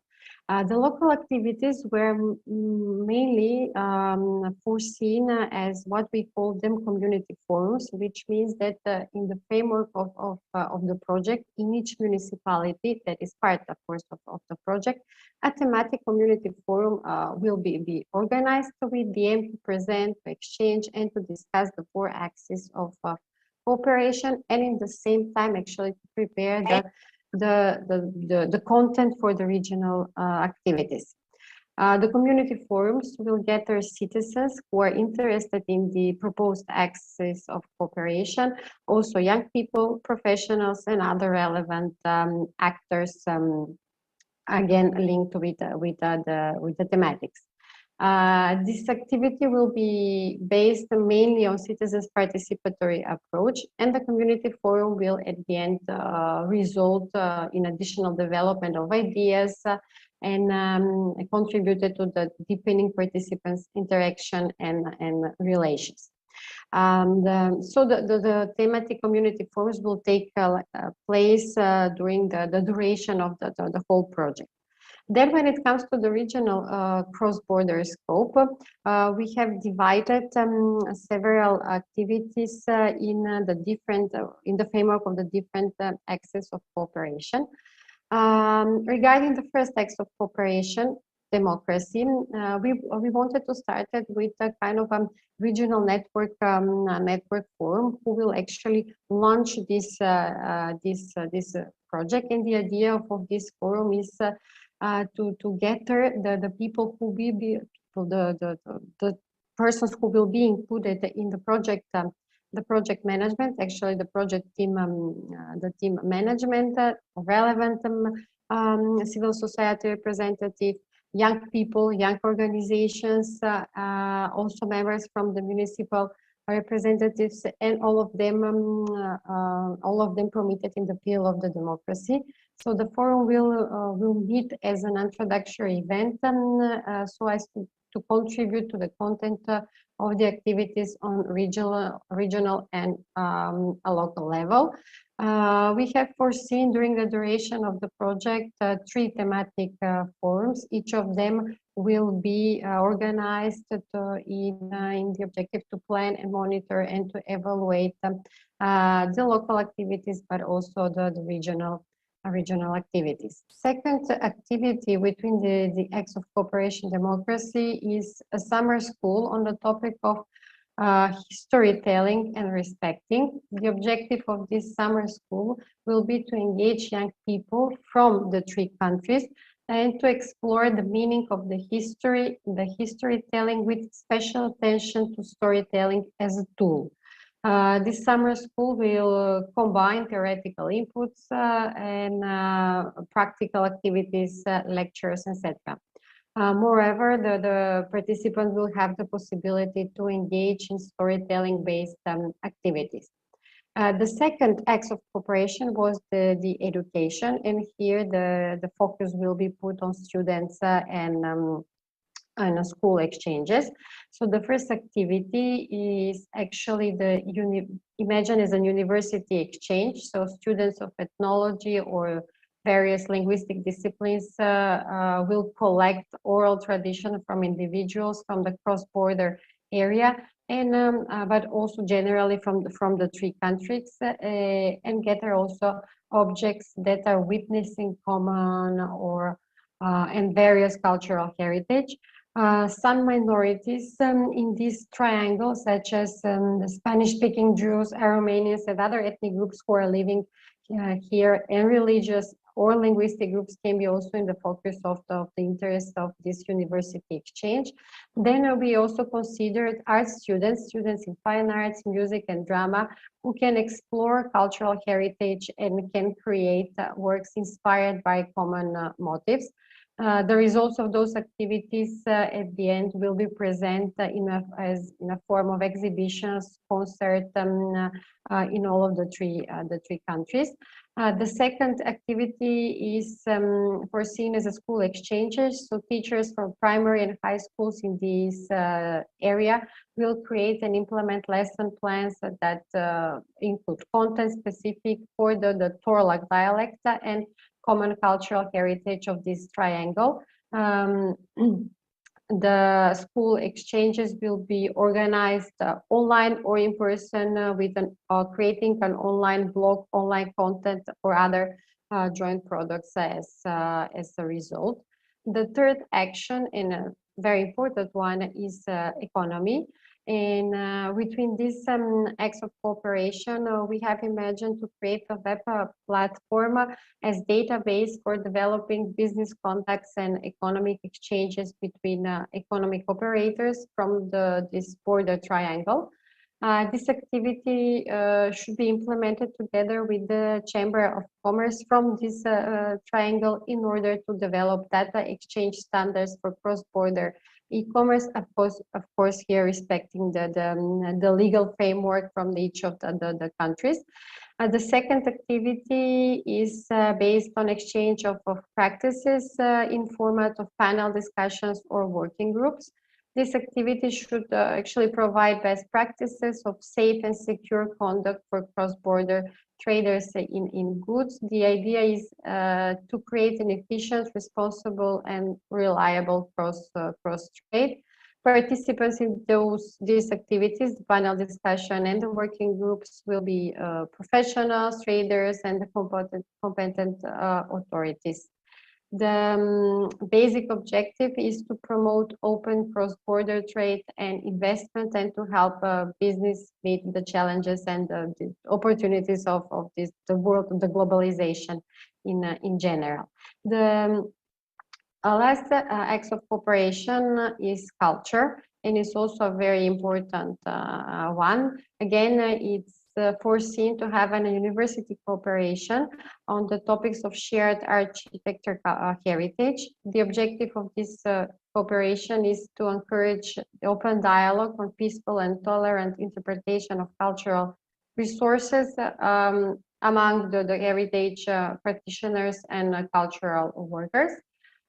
This university exchange or gathering aims to improve the cross-border cooperation and exchange between cultural workers and heritage professionals from the three countries, as well to raise the awareness of the role of this, how we call it, contested history and shared cultural heritage for the EU integration processes. And at the end, I mean, in between these acts of cooperation, we would like to work on the digitalization of the heritage, and this activity has for objective to create a regional digital online platform or database of shared cultural heritage documentation and information. So professionals in this field will carry on this activity together with the cultural and historical institutions from the three countries. So those will be the foreseen activities that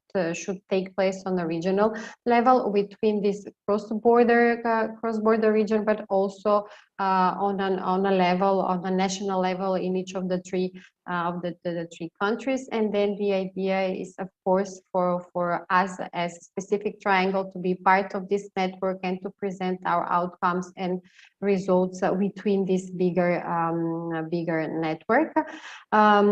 As for the Balkan region, we think that this project will bring manifold benefits, especially in matters considering the economic development of the cross-border areas, the appreciation of respectful dealing with the neighbors, the digitalization of the cultural heritage, and the facilitation on its access, as well as the improvement of the cooperation of the universities and other relevant institutions and educational institutions. I would also like to join here and take this opportunity to join Victor in his statement regarding the recent happenings in Macedonia, who are very linked with this topic that we would like to work. I would like to conclude actually that this kind of projects are very important for the good neighborhood relations, and for our region, it's especially important considering the bilateral issues that exist nowadays between North Macedonia and Bulgaria, and who are also influencing and affecting the enlargement of the region. Me personally, I consider that this kind of projects can permit a mutual understanding, a respect towards the other nationalities and linguistic and cultural identity, and in the same time can valorize this contested or shared history that we all live in the region.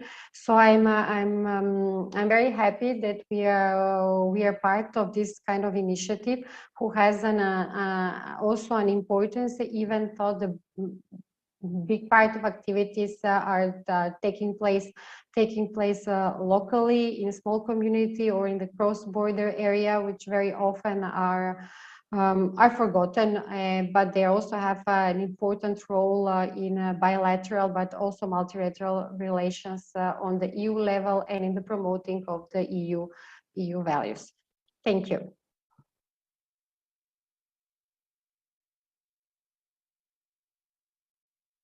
Thanks a lot, Kyice. Thanks a lot to Victor for the wonderful presentation. It's really a very current topic. It's a very interesting topic. It's a challenge. So I'm very happy that you are still on board, despite the challenges. But I think, in contrary, it is the time to be active. So I am very happy that we could have established the Slavonic law here together with you and your team, Kyice and Victor. Now I would like to give the floor to Stanka Parac, who would like to introduce the Danube law, which is the region of the Banat. It's the northern part of Serbia. It's Vojvodina, Subotica. It's part of Hungary and part of Romania. So Stanka, you have the floor. Thank you very much, David. First of all, to have this opportunity to share with you for different experiences from the region, as already indicated in the previous presentations. I hope that you can see my presentation.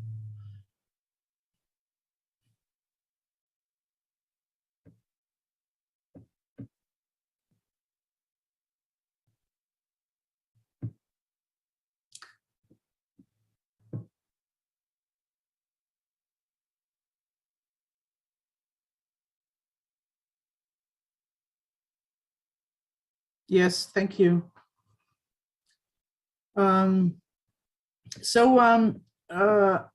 First, also I would like to thank David for actually getting the Danube region in this whole mosaic and the picture of Slavonic law, because it is for us also not only geography, but the Danube area as the area in which the Danube River actually connects different communities, different ethnic communities, nationalities, and of course is one of the key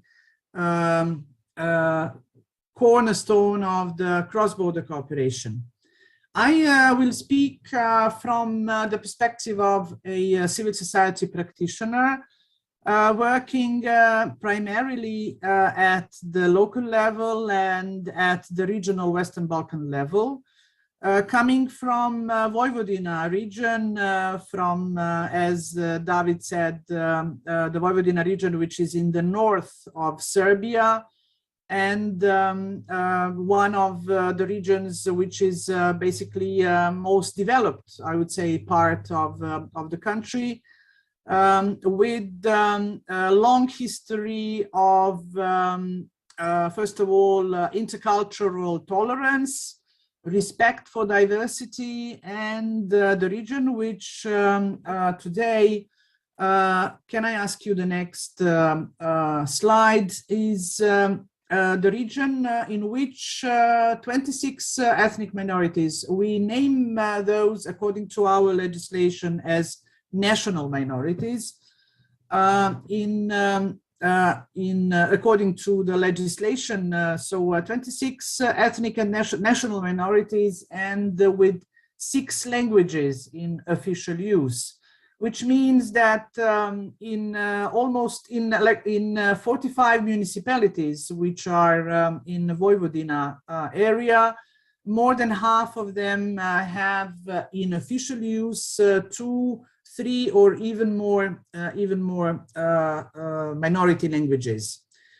What else is important to say here is that Vojvodina region actually started and launched the first cross-border cooperation programs with Serbia, which took place as early as in 2007. So the history of cross-border cooperation with Hungary and Serbia, and including a large number of municipalities and also different actors, stakeholders in this process, has gained a lot of experience in this field. Today, we can say that most of the local authorities, education and cultural institutions, academic institutions, and civil society organizations are working together, not only within one cross-border cooperation program, but within 3 cross-border cooperation programs. The next slide, please. Just very briefly, I can say that what we consider as the local democracy agency here in the north of Serbia, based in Subotica, which is the border city with Hungary, with the population of 150,000 people, citizens of different ethnic composure. We live in the multi-ethnic community, which has Serbian population, Hungarian and Croat population primarily, including also the Bunjevac population, and the Roma, Germans, Jewish, and other ethnic communities. So there is a long tradition of, first of all, respect for the cultural diversity, as I said, and also the priority, one of the priorities of the civil society is primarily now on youth, in order to preserve, protect, and actually promote among the youth the education for intercultural tolerance and understanding in different perspectives. And that is why we proposed one of our, I would say, key components of our core mission, working together, of course, with other local democracy agencies, and that is the School of Local Democracy, with the strong emphasis on youth, saying that they should have a say in this, how to say, also constantly changing environment, and especially when it is necessary to obtain and to preserve, I would say, those democratic capacities at local level that we have been working with and promoting. Also, in terms of, when I say School of Local Democracy, this also means that we have the partnership established in the border area, and also to have the possibility to include the border municipalities and the young people from the border area in our region. As for the education, we think that the lifelong learning programs and especially the professional skills development, considering also the fact that Vojvodina is among the most developed, economically developed part, and the professional skills development, which engages different education institutions, not only in Vojvodina, but also in the region, is very important for us, so that we keep this, especially informal education and training programs, as very important. As for economy, we have good resources and local resources developed, especially when it comes to IT sector. Especially the young people, and just for example, for your information, that at the moment the value of the how to say exported IT services from Vojvodina is bigger than the value of the exported agricultural products, which also signifies, and it's an evidence of quickly and I would say rapidly developed sector, especially when it comes to established micro and small enterprises, and the services they can provide, especially when it comes to creative industries and to the promotion of the region. As for the culture, this is also the part of our mission.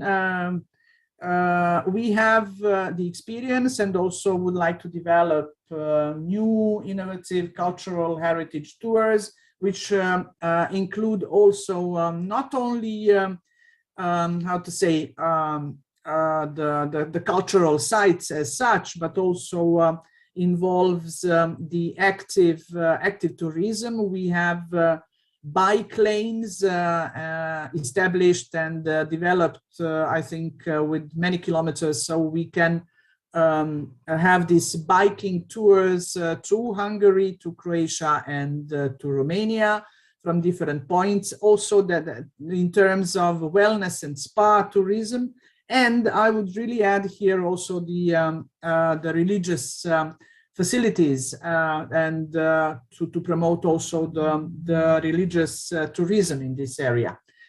And also what I think very important, since the city of Subotica and many other cities in the region, in the border area, have the tradition of organizing annual and regular festivals of ethnic cultural heritage, be it in the form of different trades or farming products or folk music, also tourism, and in this way also we would like to promote the heritage of the rural communities through mapping and creating a map of those regionally relevant ethnic festivals of different ethnic groups living in the area.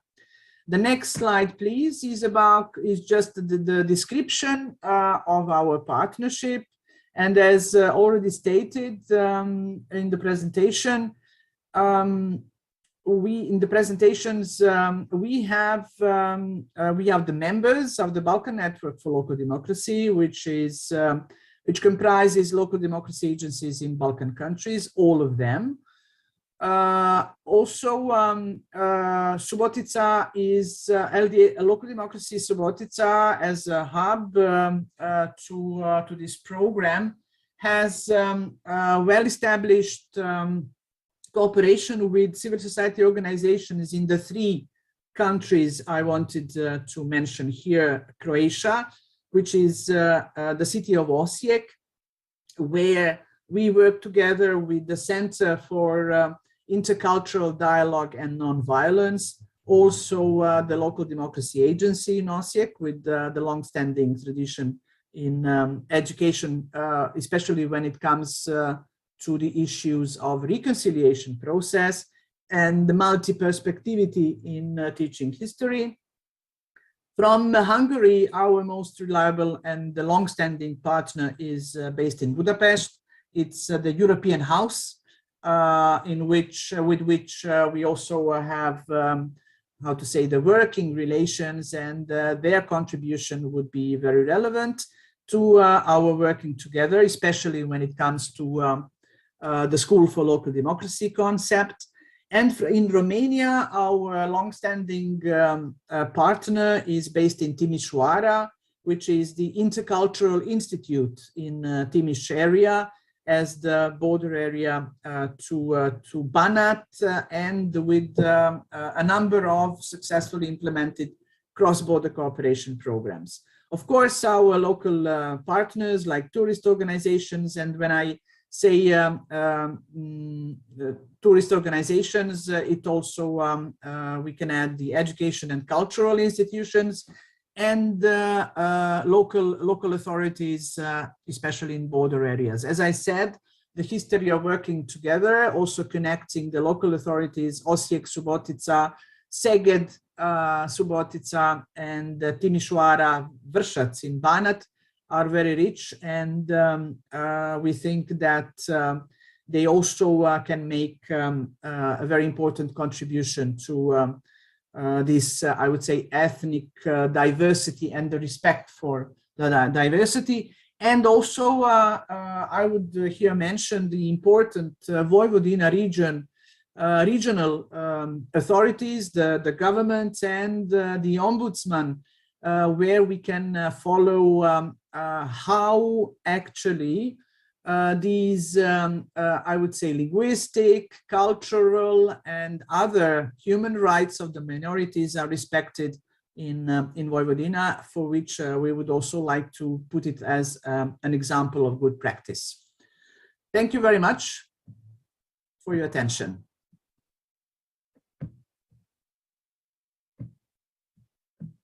Thanks a lot for your very impressive description and explanation of the situation in the Danube globe on your border, which is one of the focal points too of the Lusatia globe, and which is completing our network more and more. We become more and more comprehensive. And now I am very happy to have here Bartek Ostrovsky, who is actually one of the colleagues of Stanka and of Katica Janeva from Skopje. Bartek is one of the members of the executive board of ALDA, and now coming from Poland, from Wrocław. And Bartku, I would like to give you the floor to explain something about your organization. You have the floor.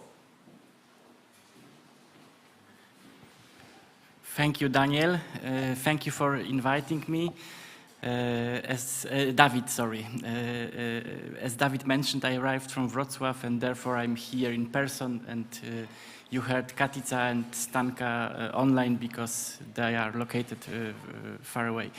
I'm more than happy that I could address the few words to you, especially here in Budyszyn, because long time ago I met here in the area of Budyszyn in Šmochtic, probably the most famous Serbs, Stani Tilić. You know him for sure, and we are friends for many years, and we cooperate a lot, and therefore I was so happy to visit the area of Stani. Okay, concerning ALDA, just a few words. ALDA, European Association for Local Democracy, is a network affiliated to Council of Europe. We do have small office in the Palace of Council of Europe in Strasbourg, and we are registered in France. However, the headquarters is located in Vicenza in North Italy. We do have over 300 members. They are cities, regions, NGOs, universities.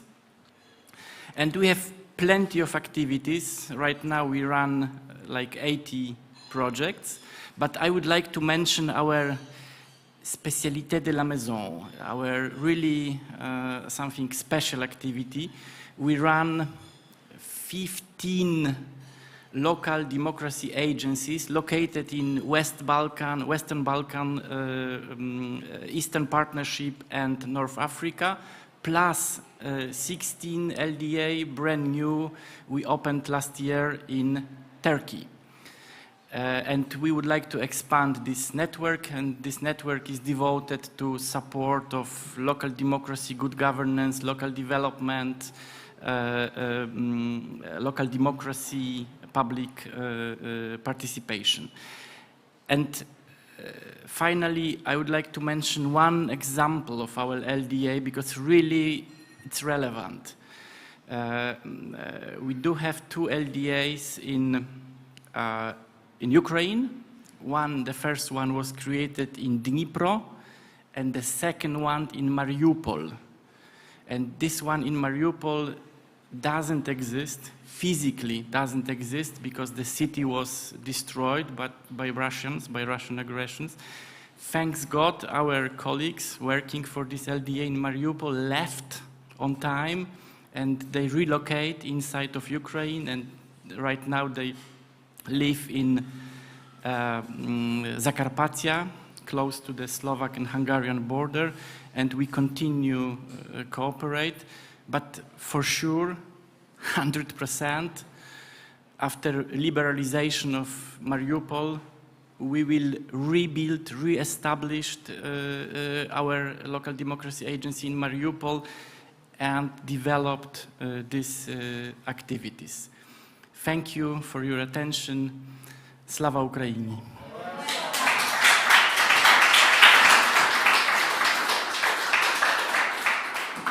So, Bartko, thanks a lot for your explanation and presentation of ALDA. Now I would like to give the floor to the Atlantic Law. We are moving now from the Balkans, from the South Slavonic region to the Atlantic, to Portugal and to Spain. And I would like to give the floor to Uxio, whom would like to present to us the status quo of the Atlantic Law. So, Uxio, you have the floor.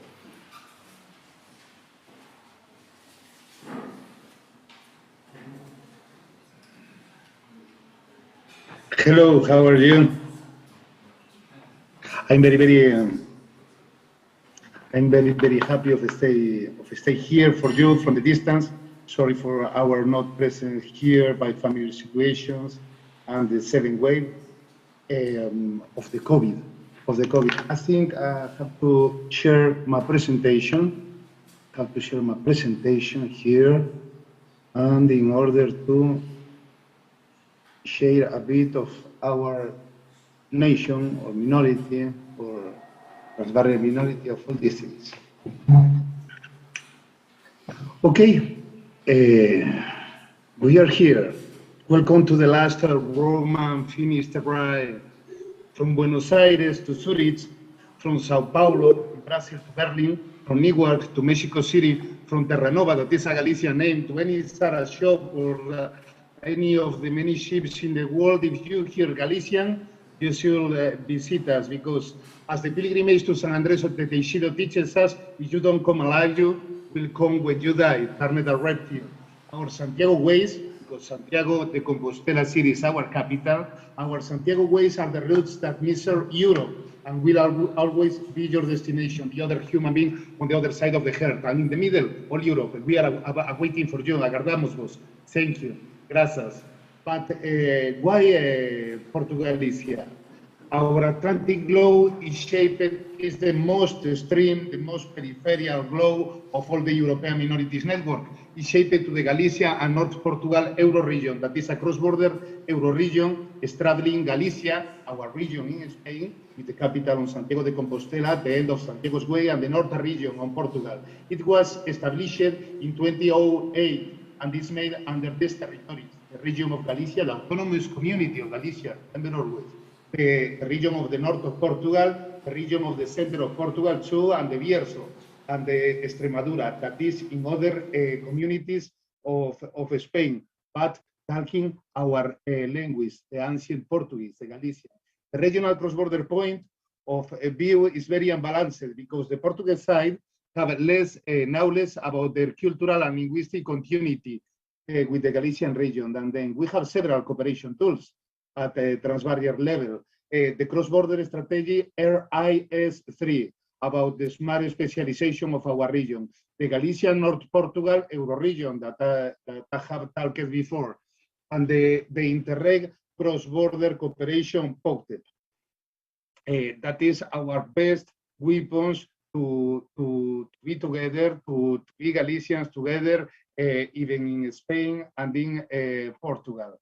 The next, our very, very close identity, because the Galician identity is totally processed by our world diaspora. All the Latin Americans, for example, call the Spanish Galician as the sample, as a sample. But if you see in front of you people that seems Irish but talk dialect of Portuguese, but being Spanish citizens who are in front of a Galician like us.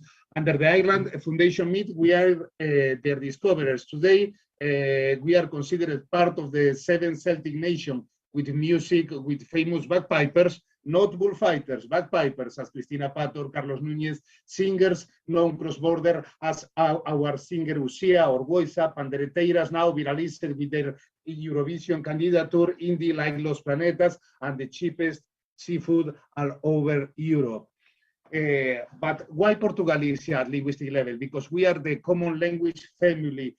Portuguese and Galician are the same. Portuguese is an official language of European member, but Galicia is constitutionally co-official with the Spanish and Galicia region, and is protected and studied too on Leon province and Extremadura and on Asturias soon. We are recognized as language on the European card of minority language. And if you hear a Portuguese, that I talked with David last days, if you hear a Portuguese talking with a Galician, you can know who is who. We talk like Brazilians. Portuguese speakers interfered by Spanish ones. Galicia considers their Lusophone heritage and the system potential, but without any kind of strategic planning about how and it will be developed.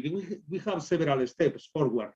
The Paz Andrade law, that is the regional Galician law to foster the study of Portuguese language, not developed yet, with the priority as second foreign language of the Portuguese. Other initiatives, educative and in the youngster field are being developed, but without any kind of strategic plan at bilateral level. But who is who? We are part of the Ucino Boneira Foundation. We are the coordinators of the Atlantic Law in collaboration with the Lusatia Law to the European Minorities Network. We are a literary foundation, but our special interest is because we are the most internationalized cultural private foundation from the civil society working on cultural diplomacy and European projects at the European level. We work in Horizon 2020 projects, Creative Europe projects, Erasmus+, non-formal education projects, and we will assume the role of the central coordinator for your most peripheric globe all over Europe. Think we are one of the last Finisterrae of the Roman Empire. We have the expressions of interest of all these people, from the professional associations of cultural managers, the Advisory Council of the Autonomic Territory of Galicia, 3 research groups from our different universities. Think about that. One of our universities, the university of our capital city, Santiago de Compostela, is one of the 3 oldest of all Spain. We have masters on cultural management, different local, city, and provincial council interested in collaboration, in collaborate with us in the two sides of our barrier, because you know our barrier is the Minho River, and that is the reason that the blue line cross our white flag. I think, and we think that our added value to benchmarking with the rest of the globe are our specific domain on orange economy, because we are very, very expert on cultural tourism, as you know, and as you see, because we are the end of the Santiago's Way, that is the biggest world heritage in all Europe, and we are very recognized at the state level in Portugal and in Spain for our creative and cultural entities, creative and cultural companies, and all these things. We have different events planned to the strategy, not only to the first pilot year for the 3 next years with congresses, with our collaboration, cultural tourism, with poetic residence itinerant along the Santiago's Way, with a Galician film office, but a Galician transbarrier film office from the part of Portugal and from the part of Spain. Do you see in the map, Galicia is the head of Portugal, but the major part of Galicia is in Spanish territory. We have planned and we are working to establish a semi-cross-border network for our theater and dance, especially contemporary and dance companies. The pass under the law that I talked before. The different fairs about culture and tourism, because one difference from the south of Europe and the rest of Europe, with my brothers of the Central Europe that I talked before me, is our cultural policy are very linked to the tourism policy, and we have to work in Tourism 3.0, creative tourism, to show our culture to all the people. Our management structure is similar to the management structure of our foundation board, with the first entities from the civil society, but the public administration with competence on culture too, because think one thing, in our decentralized model, administrative, not political, of state, the cultural competence are in the hand of the regions, of our autonomous communities, you know. There is the board of the technician staff to work with you in this very, very beautiful and important project, because for us, being a transnational cultural nationality, that is the word in the Spanish Constitution, is very important and strategic for the surveillance of our culture.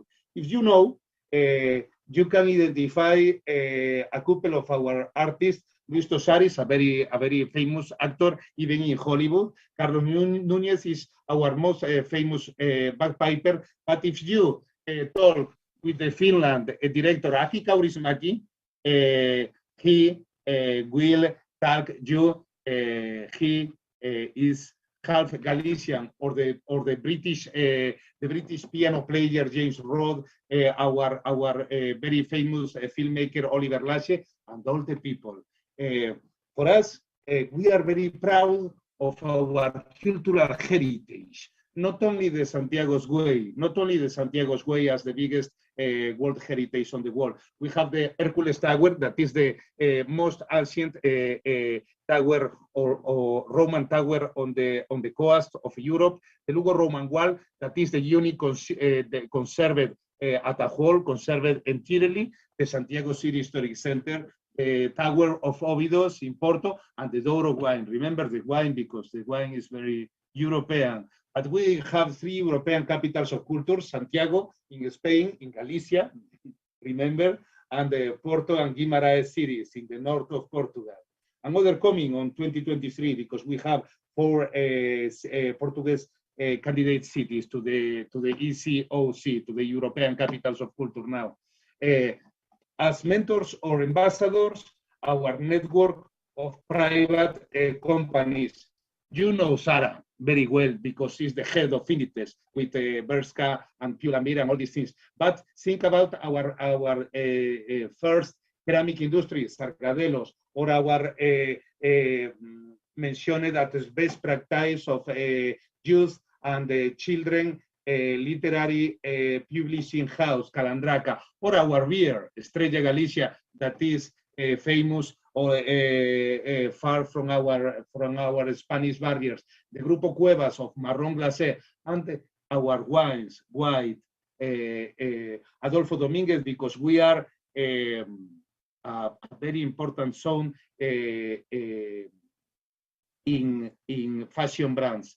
But I think we are very delighted in comparison, and I will be very briefly. This is our strategy to the next year, but with a 3 years strategy, because we think to the cultural industries, to the cultural tourists, we have to be very well planifying, because if not, the tourists have the two sides of the things. And where is our target objectives? Between Spain and Portugal, on the territories that the people talks Galician or Galician Portuguese, or when you want, all the cross-border region with the priority to rural, to border zones, to Goa zones, with the special collaboration of Atlantic Axis, the Eixo Atlántico, that is our network of 25 local and city councils working together from 2008. And this is the location. We are talking now from the Global Geopark and Biosphere Reserve of Mountains of Coral. You are all invited. You are all invited. This is our flag, but if you walk by any street of Europe, you will see a Galician, seems like Irish, talking like a Portuguese, and being Spanish citizens. Thank you for your attention.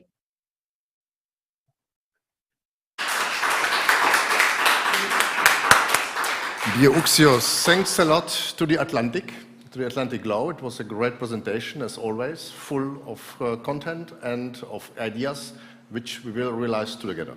Now we come back to Ukraine. I would like to give the floor to Lyubov, so that she can explain us more in detail how Promote Ukraine works and how works, especially your work for the refugees now. Lyubov, you have the floor. Thank you very much. In fact, I would like to start by inviting Olena, and we're going to share our presentation. Marta already presented several times. He gave quite a lot of information about Promote Ukraine and how many departments we have. And both Olena and myself, we want to now cover not just the humanitarian aid that we are having, not only the media platform, but also cover the advocacy and the refugees departments that both of us are working in.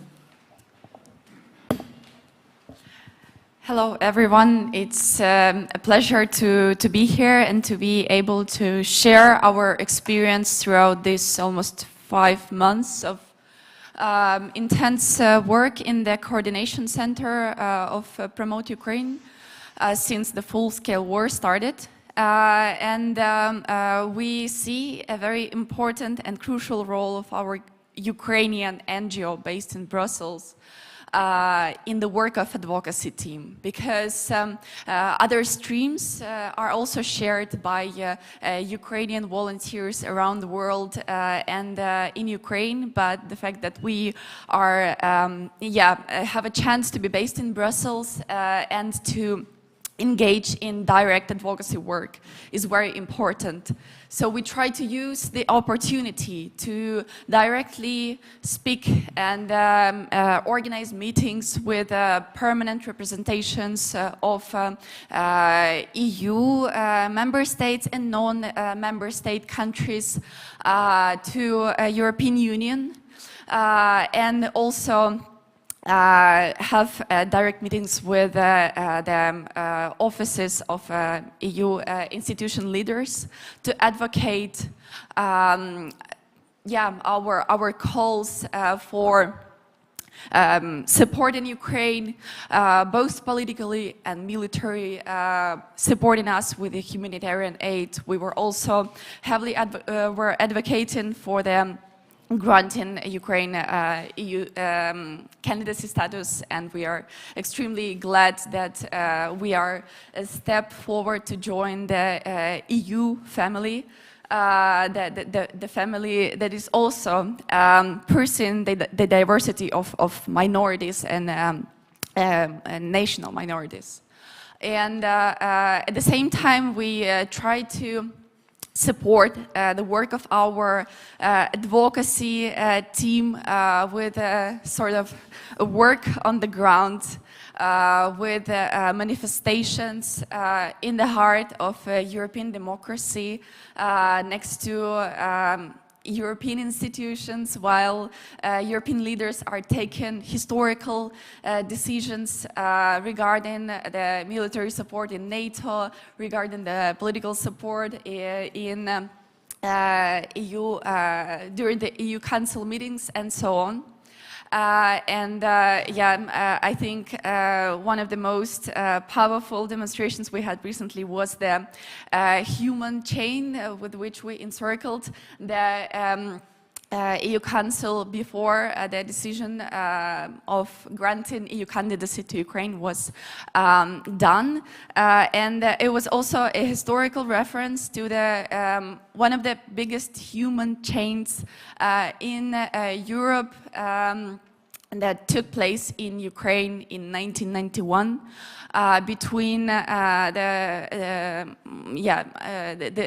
very western point in Ukraine and Kyiv, where around, well, there are different estimations, but there are around 1 million Ukrainians were holding hands to see, to show the world that Ukraine is united and is striving to get the freedom and democratic status of a democratic country.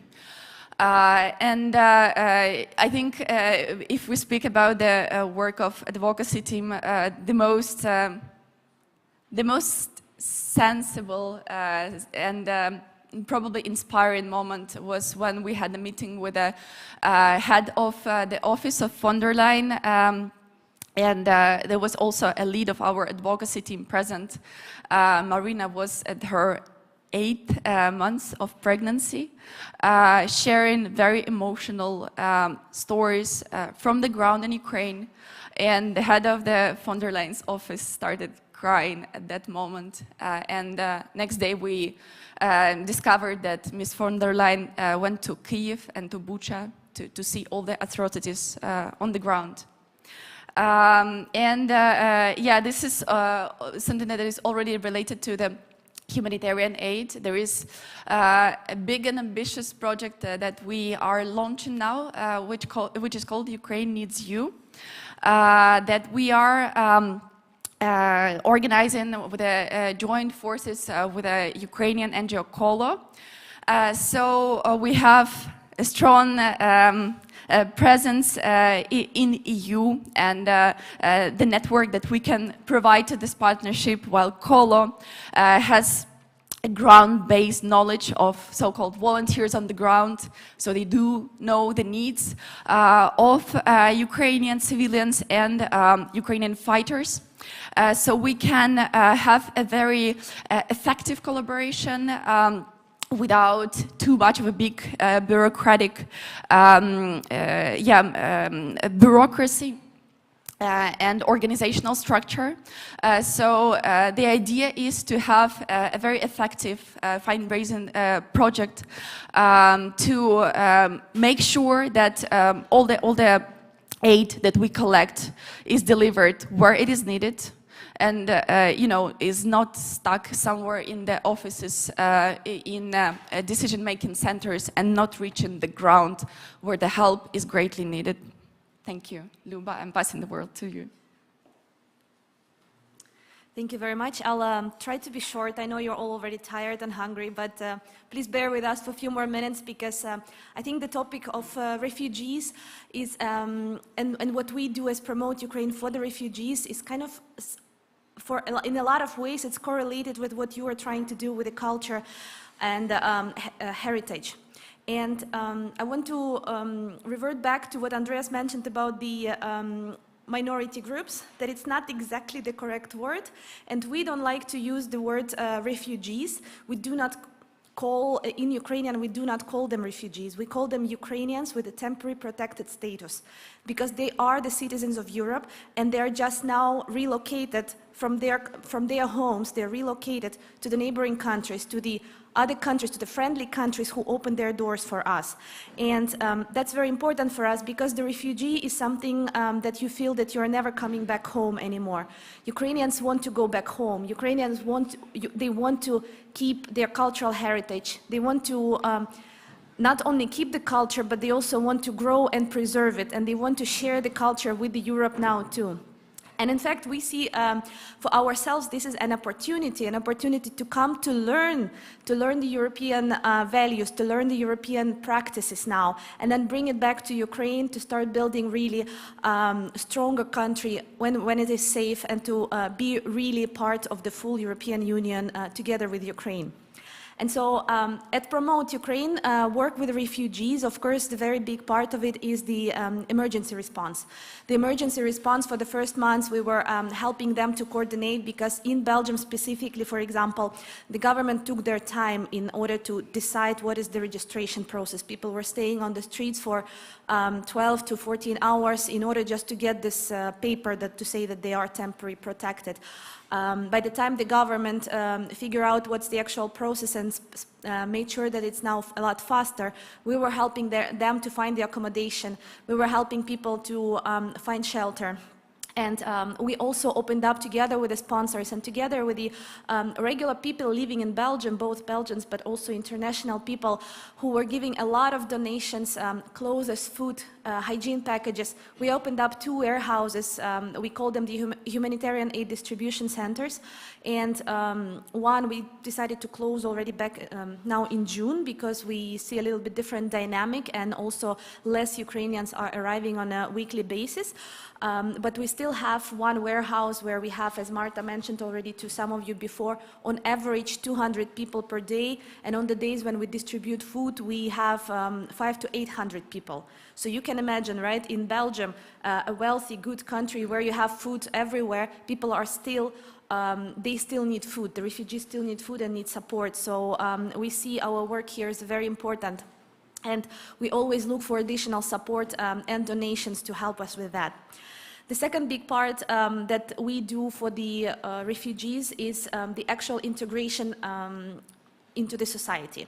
So it's a number of different events, it's several job fairs, it's an integration info sessions, it's different workshops to help them either to acquire a new profession, something that is easy, let's say something to be a waitress, or if it's for the younger students, then for example we had some coding camps for them. We also have the business incubator and a lot of different business networking. So that gives them an opportunity to find their way in European society. And then the very last part, and that's what I wanted to cover, because it's, as I mentioned, it's a lot, it goes in parallel with what you guys doing. We want to preserve Ukrainian cultural heritage, and we opened up a Ukrainian cultural center. It is next to our office, and as of right now, it's all based on the donations of the volunteers. For now, we have the free place, we have free accommodation, and in fact, more than 90% of our volunteers are actually refugees themselves. So they came from Ukraine and they want to help other Ukrainians. We have art and dance therapy classes. We have psychology support groups, individual but also groups. We have for children also painting classes, we have singing lessons, and the most important, that's what very, very much needed in Belgium specifically, it's the language classes. It's French, Dutch and English, and we received so many good comments about this Ukrainian Cultural Center that we already see the need that it will stay. So it doesn't matter what's going to happen, and I hope that most Ukrainians will go back to Ukraine in the next few months and by the end of this year, but we all know that it may be too optimistic prediction, and so we want to make sure that the Ukrainian Cultural Center continues further and stays in Belgium for many more years, hopefully. So with that, I will say thank you so much. If you have any questions, we're all going to be there during lunch, so let us know if there is any proposals for collaborations. We'll be happy to work with you guys. Thank you.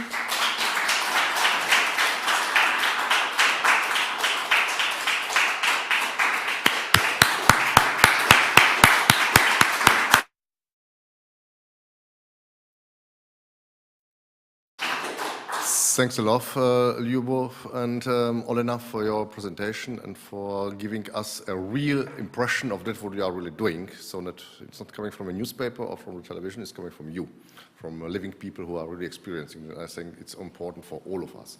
Now, to the end, we are getting back to Lusatia, and this time to the Czech Lusatia. We heard already a presentation from Andreas and from Mircin. We heard what Marek is willing and plans to do in the Polish part of Lusatia. So Lusatia in Poland, Lusatia in Germany, and now we have Lusatia in Czech Republic. It's our friend Enzo Essenza, who is in Jindřichovice pod Smrkem, and therefore actually not far away from here, and who has together with us big project, an important project concerning a three-country cross-border university, the so-called European Translational University Lusatia Jan Skala. So I would like to give the floor to Enzo, if he is with us. Maybe the technicians can tell me. Enzo is not with us. Okay. So maybe you can put anyway the presentation on the screen, please.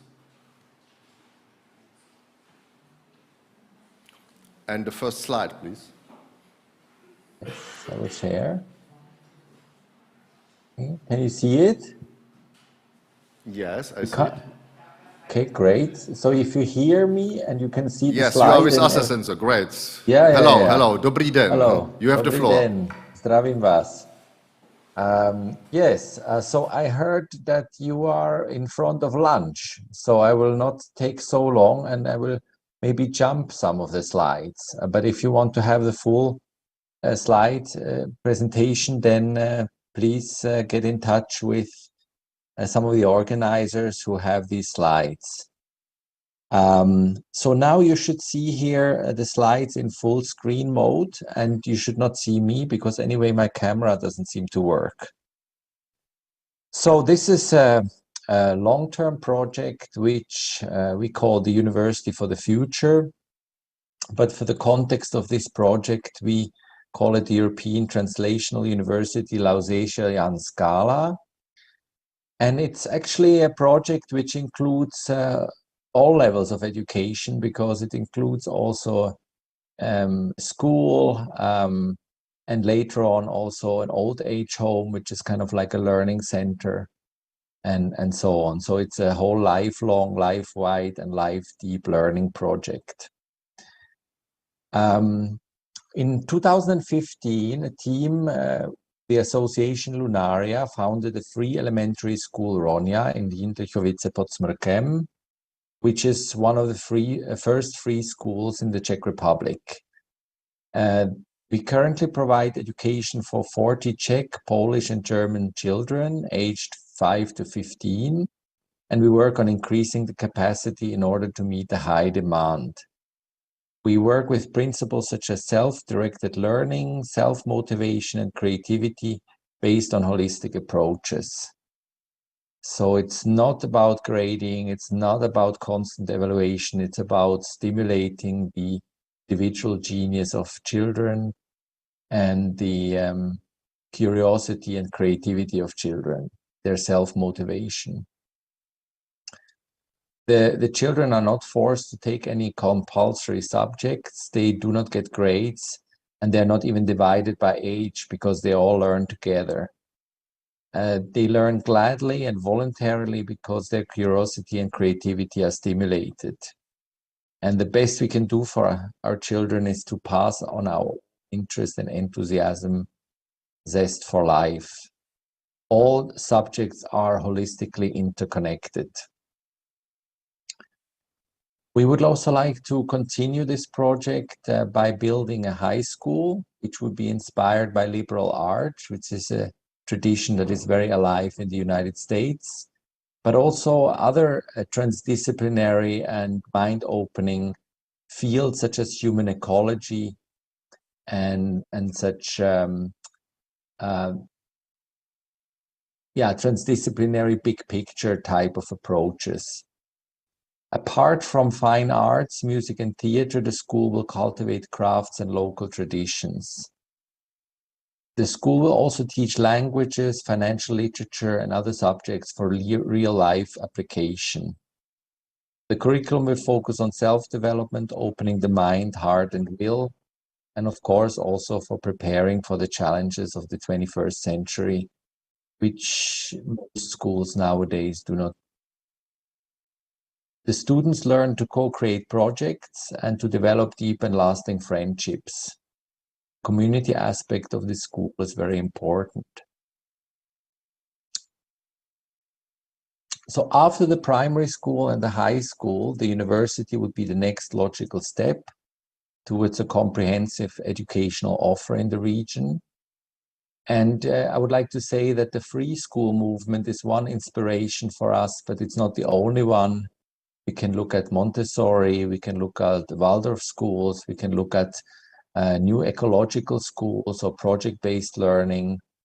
And we basically integrate these approaches. We're not in one single stream, but we are inspired by many different innovative and transformative approaches to education. So why do we need a new university? We have too many universities already in most countries. There is a very great competition for students. So it's not about increasing the number, but to create something which is different from the current offer.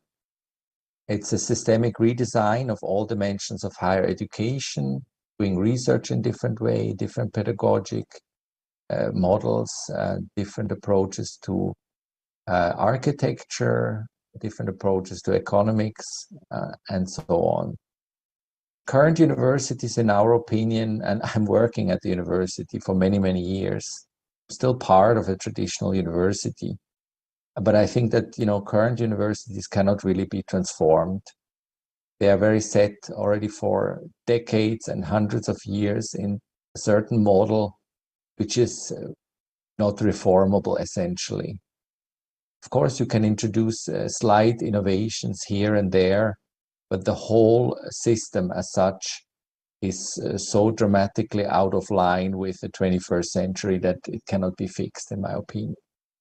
Therefore, we have to have a new approach to university design and curriculum design and everything else concerning higher education. If you want to have a kind of very short explanation what this project is about, it's about bringing the higher back to higher education. Because we call it higher education, but in fact, most universities do not respect that because they are still into an old memorizing model and kind of fragmented model of education. Do not realize that education is a process. It's a personal growth process. It relates to families, to communities, to villages, to cities, to regions, to nations, the whole planet. Everything is integrated.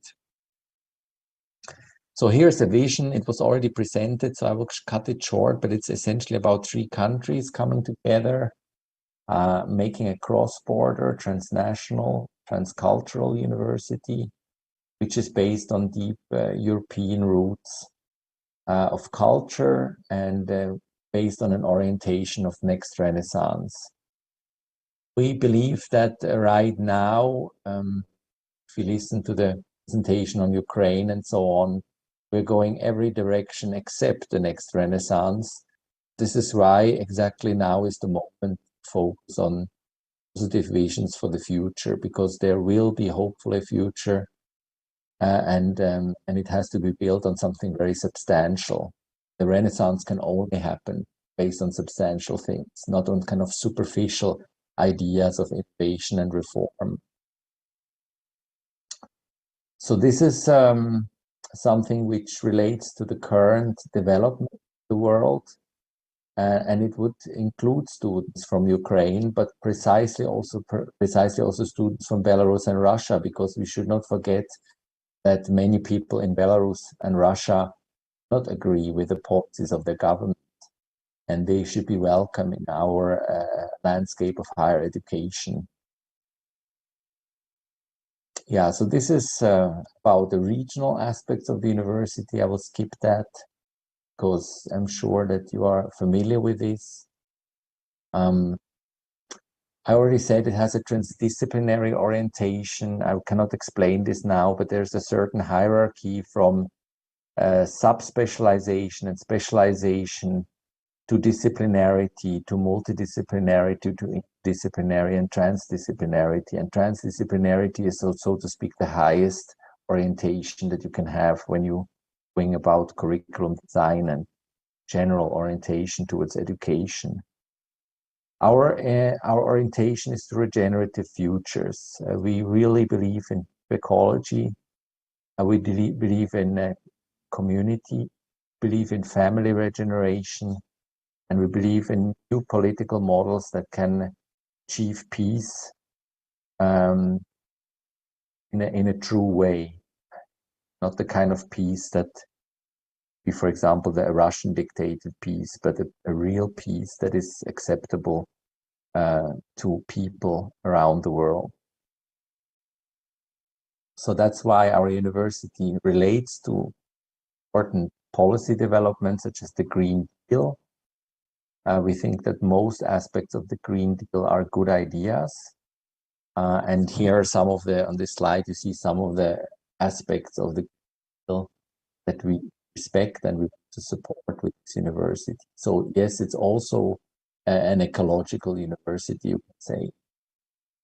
It has also a new architectural impulse. You know, one of the stimulants is the European Bauhaus style, but it's not the only one. I, again, like in education where I said it's not a good idea to go in one direction and say only one particular educational model is good. In architecture, I would do the same. I would learn from all artistic, all organic, all ecological, all energy efficient, all innovative approaches to architecture. Get away from this boxy style of dead computer-based architecture, which essentially shouldn't even be called architecture. It's more like computer design. It has nothing to do with real artistic impulse. So the architecture should be beautiful, it should be sustainable, and should be soulful. It's an international university, intercultural. It's based in 3 nations, but it welcomes students from all over the world. I think this is a very important aspect in education, to not be focused only on certain areas or regions, but to be at the same time regionally based as well as globally oriented. I will leave this out.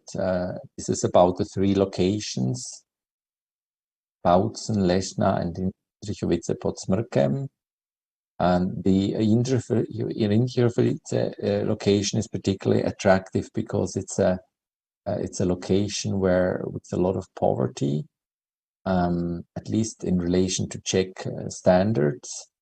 And it's far away from university, so young people would have to move away from the region, and for those people would like to offer for something which is also locally based. Moreover, there's a lot of experience with ecological architecture, ecological gardening and agriculture, and local crafts, which is important. For me, a new type of university is not one which stimulates only the mind, the intellect. It's also very much about the heart, education of the heart, and education of the hand, working with the land, working with artistic objects and with handicrafts. Cross-border connections, that's clear. I will it's out. And here's just some of the examples of existing sustainable architecture in Jindřichovice. So you get a little bit of an idea that it's already in a way living there, and it's nice to connect to the impulse which is already existing there. I'm actually based in Prague, but I'm collaborating with people in this region. Yeah, because I'm based at the university in Prague, because there is no university so far in that region. So have a look, for example, at this beautiful kind of architecture, which in a way manifests ideas about sustainability, about soulful living, soulful building, soulful communities. Believe that children should grow up in nature, and children should get away from the digital dependence on digital devices, and should be really deeply connected to the planetary futures and to the political futures, the geopolitical futures which we are facing. This I will also skip because it's too long to explain. Here you have some other kind of architectural models. I think it's a bit too boxy, but at least I like the kind of design of greenery on the rooftops. This is coming more and more. Maybe because of the time, I will stop the presentation now and just say some of the things that are important to us. As I said, we believe in intellectual life, but we think that consciousness is something more than just intellect. Many people who are destroying the world are very smart. So just to increase smartness is the wrong way to help the world. We need something called consciousness. You can also call it wisdom, mindfulness, self-awareness. We're not stuck in terminology, but anything that kind of expands the mind and deepens the mind beyond pure intellect is something which we want to promote. The second aspect are heart virtues or heart qualities, such as emotional intelligence, kindness, gratitude, forgiveness, dedication to others, and many other heart qualities which are usually not really trained at university level. For calling higher education higher, you have to include the heart dimension. And moreover, I believe the willpower has to be strengthened, because there are many young people who have great ideas, they're even relatively educated, they're even kind, let's say, they have certain heart qualities, but they are not motivated. To strengthen motivation, self-discipline, resolve, persistence, self-sufficiency, because we need people who are able to stand the very dramatic developments which are happening in the world, which will happen in the world. And lastly, we need to look at the physical health. We need to balance the impact of intellectual work with sports, martial arts, subtle forms of body work, and generally, across all these dimensions with an artistic impulse, because we believe that the education without art is very weak. The same as saying education without healing or therapy is very weak. It should be integrated. Today we have separated everything into boxes, and we are no longer interested in this type of model. So here's some photo of our nature-based campus, some photos from us about self-directed education. Here's some of our ideas about the curriculum, what to do apart from memorization, about diversity, which is very important to us, diversity for the future, how it's land-based and ecological, inner architecture, some examples here from Prague, a new educational paradigm, how we relate to policy initiatives at the UNESCO or European Union level, some nice quotes, we don't have time for them. Here's our model for transformative education, showing the hierarchy of being, hierarchy of thinking, hierarchy of action, This would be, even this slide alone is like 15 minutes to explain. Our curriculum design model, vastly expanded type of model relative to the current curriculum design. Here's our structure of the BA, structure of the MA, the modules. We still call them modules, but it's much more than just modules. We're interested in brownfield transformation. That means using buildings which can be used for the university without necessarily having to build new ones. We want to combine brownfield and building intelligently. Both is necessary. And here is, for example, one of the options of an area in Kysuce which could be transformed, a brownfield which could be transformed and used for a university project. Here is a picture of our already existing nature-based campus. So we can start small. We can start with one single building, for example, this one here. Or we can start big. It depends on the financial possibilities. So thank you very much for your attention, and have a great day and a good lunch. And hopefully I will meet some of you face to face in the future. All the best. Bye-bye.